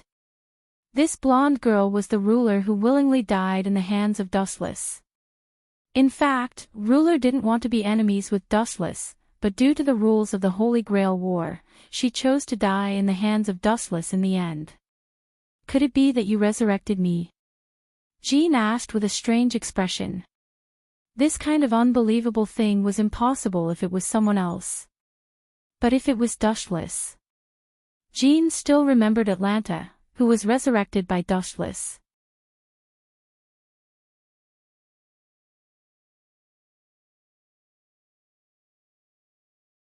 Chapter 47. Xiaozhu's heart was filled with complex emotions. Like an overturned bottle of 5 different flavors, sour, sweet, bitter, and spicy. "You should reflect on yourself." Dustless took a deep look at Xiaozhu before he turned around and left. But as soon as he left, an uninvited guest blocked his way. "Follow me." Mingwei forcefully pulled Dustless's hand away. She used so much force that red marks appeared on her wrist. "Why are you in such a hurry?" Dustless didn't struggle as he allowed the girl to pull him. He studied Mingwei frozen expression. It was a rare moment of seriousness. "Did you find Summer of Woven Spots?" Dustless's face turned cold. If his previous interactions with Summer of Woven Spots were purely for fun, then this time, he had crossed the line by infiltrating IS Academy with terrorists. Before, Dustless could turn a blind eye because of Woven Spots Chien, but this time, that kid had committed a capital offense. "No." Mingwei slowly shook her head before she said in a sinister tone, "If I catch that guy, I will make him regret living." Mingwei's tone was filled with unprecedented hatred. Her only sister was attacked by Summer of Woven Spots and was severely injured. How could she not be angry? "You haven't forgotten what I said before, right?" Mingwei's face was filled with worry. "About my sister's condition. Weren't you afraid that I would treat your sister as a mental patient? Now you know to come to me," Dustless said in a sarcastic tone. Before, his warm face was stuck to Mingwei's cold butt. "I was wrong. Is that not enough?" Feng Wu showed an aggrieved expression. She hugged Wu Chen's arm and acted coquettishly. Her tone was soft and her arm swayed in her embrace. Sometimes, it would touch her high cleavage. Dustless's heart was in turmoil as he glanced at the IS Academy uniform that was propped up high. He muttered in his mind, "This kid is too developed. She probably has the potential to be a dairy cow in the future. Only this time, no next time." After some coaxing, Dustless finally agreed. In fact, he had a good impression of Mingwei. In a quiet ward, Morzhizan was lying quietly. Her face was pale, her breathing was very weak, and her eyebrows were purple. It seemed that it was not a simple skin wound. As soon as he entered the ward, Dustless realized that Gingzon's injury was very serious because this was the ICU. There doesn't seem to be much of a problem. Dustless gave it a cursory glance and didn't find any clues. This is a big problem. Ming-Wu laughed bitterly and sighed. He gritted his teeth and explained, "My sister was seriously injured by those terrorists and was forced to eat poison." Really? Hearing this, Dustless's pupils rippled as he asked suspiciously, "You saw it?" Dustless opened the Tensigan and saw a purple liquid flowing in the blood vessels of the hairpin, eroding her internal organs. This poison wasn't very fatal. It was a slow-acting virus, but it could be very dangerous over time. No. Ming-Wu shook his head and didn't say much. He took out his mobile phone and played a recording. "Your sister was poisoned by us. Don't try to save her. If you want to get the antidote, take Dustless's head and give it to us. Otherwise, just wait for death. No wonder you hate Weaver Spot's first summer so much." Dustless was relieved. He instantly recognized this voice as Weaver Spot's first summer. But that kid is really good. He even knows how to poison people. Wu Chen praised him politely, "You even know how to kill with a borrowed knife. Not bad." When a sunny and kind-hearted person falls into darkness, his heart will be more evil than anyone else. It's really true. You still praise him. Ming-Wu rolled her eyes, stomped her feet, and stared at Dustless angrily, and said angrily, "I caught that guy and beat him until his parents couldn't recognize him. That guy and Qiandong are orphans. I adopted them back then. They don't have parents." Dustless hugged his head, then looked at Ming-Wu expectantly and asked, "Speaking of which, why didn't you take my head and ask for the antidote as he wanted?" "The point is, I can't beat you," Ming-Wu answered dejectedly. She was Dustless's disciple, and they were not on the same level at all. "Can you cure my sister's illness or not?" Ming-Wu looked at Dustless worriedly, and said in a threatening and warning tone, "If you can't cure her, I might really do as Vegas Summer asked. You just said that you're not my opponent, and now you want to fall out with me." Dustless rolled his eyes at Ming-Wu, then said indifferently, "Don't worry, leave it to me." Cure. Dustless naturally didn't have that ability, but he had other methods. "You can leave first." Dustless waved his hand, "I'm afraid your heart can't take my rough treatment." "Don't scare me, I've seen a lot of big scenes."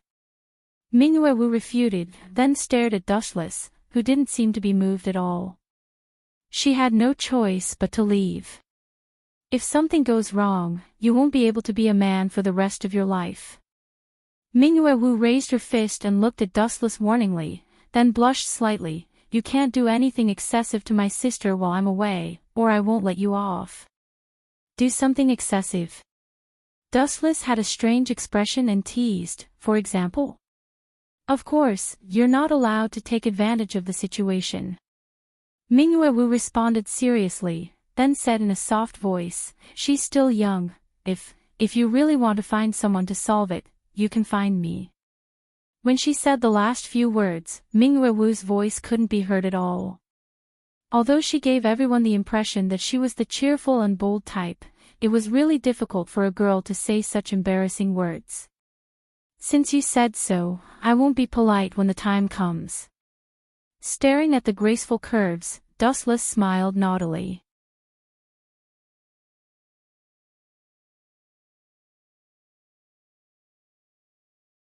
Chapter 48. It was normal for Leonhardt to have complaints previously. After all, he was the one and only king of the Devil Realm. Just because of Dustless's words, he had to step down and get lost.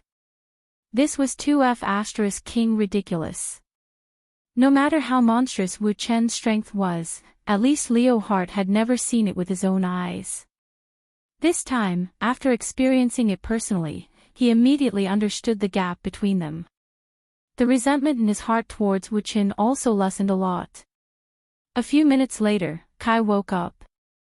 When she saw Dustless, she immediately rushed over and could not help but burst into tears. Being betrayed by her family was indeed a heavy blow to a young girl who was not even 20 years old. After crying for half an hour, Kai finally fell asleep in Dustless's arms. After this incident, Dustless could feel that Kai had more trust in him. It was just like the saying, a friend in need is a friend indeed. After carrying Kai back to her room to rest, Dustless turned around and left. On the way, he bumped into Leah and Leonhardt. Seeing the two of them, Dustless said bluntly, Kai said that she has no interest in the Underworld King's position, so Leonhardt will continue to be the Underworld King. Consider it as repayment for saving her life. Really? Leonhardt was extremely excited. There was actually someone in this world who voluntarily gave up the Underworld King's position. What a miracle, Dustless nodded gently. This was indeed what Kai said before. So, the world is finally peaceful. Leah's little face showed a satisfied smile. She actually did not have the ambition to conquer the world. Everything was fine as long as everything was safe. However, Leah's beautiful eyes flashed with a hint of uneasiness when she suddenly thought of the people from the Pivotal Council who escaped. Those who escaped were all lunatics who would do anything to unify the underworld. They were forced into a desperate situation and would do anything crazy. Boom boom boom. Boom boom boom. Boom boom boom, an unprecedentedly violent explosion suddenly resounded throughout the underworld. The destructive shockwave spread without limit. Wherever it went, all the buildings were turned into ashes. Crack crack crack crack, everyone immediately walked out of the room and looked up at the sky. There were cracks on the blue barrier. Something incredible has appeared. It can even shatter my barrier. Dustless had a look of surprise on his face. He looked towards the source of the tremors and saw that it was a huge magic array. This magic array exuded an ancient and desolate aura. It was filled with a murderous intent that wanted to destroy everything. When it descended on this continent, everyone shuddered as they felt the aura of death. Even powerhouses of Lionheart's caliber broke out in cold sweat as they stared at the large magic array with fear in their eyes. The heroic spirit king who commands all heroic spirits, demon god Chaos. Leonhardt clenched his fists and roared angrily, in order to defeat us, those old bastards from the Pivotal Council even used this trump card. Yeah. Devil God. What a scary name. Dustless lazily placed his hands in his pockets, a strange light flashing in his eyes as he gazed at the behemoth slowly emerging from the magic array. You look so excited. Leah was speechless as she explained solemnly, Demon God Chaos will continue to summon heroic spirits. Even if we defeat him in the end, the demonic realm will eventually become a wasteland. He won't have that chance. Dustless's body suddenly floated over and flew out of the barrier as he quickly flew towards Demon God Chaos. Whoosh whoosh whoosh. A large number of light beams came from all directions as the destructive shockwaves cut through the void. The deafening sound was enough to tear a person's eardrums. Dustless did not evade. He faced the light beam and rushed out. Is that guy crazy? Isn't he afraid of being blown to pieces? Leonhardt was stunned. In his opinion, Dustless was courting death. Boom boom boom. The light beams came from all directions. The moment they came into contact with Dustless, there was a huge explosion that could destroy the sky. His body was blown to pieces and there was not even a trace of him left, however, it was useless. As a user of the glint fruit, Dustless's body was instantly restored. He was still charging forward fearlessly. Roar roar roar roar, at the same time, Demon God Chaos had completely rushed out of the magic array. His huge body was like a demon, exuding an extremely evil aura of destruction. Behind him were a large number of purple worms that looked like enlarged versions of caterpillars. It was extremely disgusting. Roar, roar, roar. As if sensing Dustless's arrival, demon god Chaos roared wildly as if he felt that he was being looked down upon by an ant and became angry out of humiliation. "What's a mindless idiot like you trying to show off for?" Dustless muttered to himself as if he was mocking the giant demon god Chaos in front of him. Roar, roar, roar. Demon god Chaos seemed to understand Dustless's mockery and roared again. The purple tentacles behind him shot out like sharp blades. "You're just an ant. Don't overestimate yourself." Dustless blinked slightly, and his surging eye power began to surge.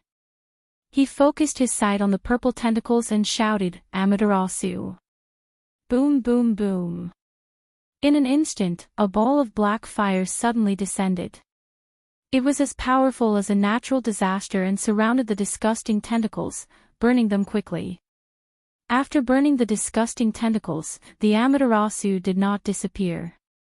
The vines moved forward along the purple tentacles, and the black fire finally engulfed every part of demon god Chaos's body. A large ball of Amaterasu burned in the void, and a scream resounded through the world. "Oh!" Demon god Chaos let out a miserable howl that contained extreme pain. "Seeing you in so much pain, I'll free you." Dustless suddenly raised his thumb and aimed at demon god Chaos in the depths of the void. The majestic spiritual pressure in his body continued to burst out and filled the bowl. Wong Su's flash. P.S. 3,000 flowers plus updates, 3,000 rewards plus updates, 1,000 comments plus updates, 500 automatic subscriptions plus updates. You're tuning into the LoveLore Library YouTube channel. We're so grateful for your support, and don't forget to subscribe to join us on this incredible journey through captivating stories. Your generosity through donations truly makes a world of difference, as it's the primary source of revenue that allows me to expand and enhance this channel for you. Thank you from the bottom of my heart for being a part of this adventure.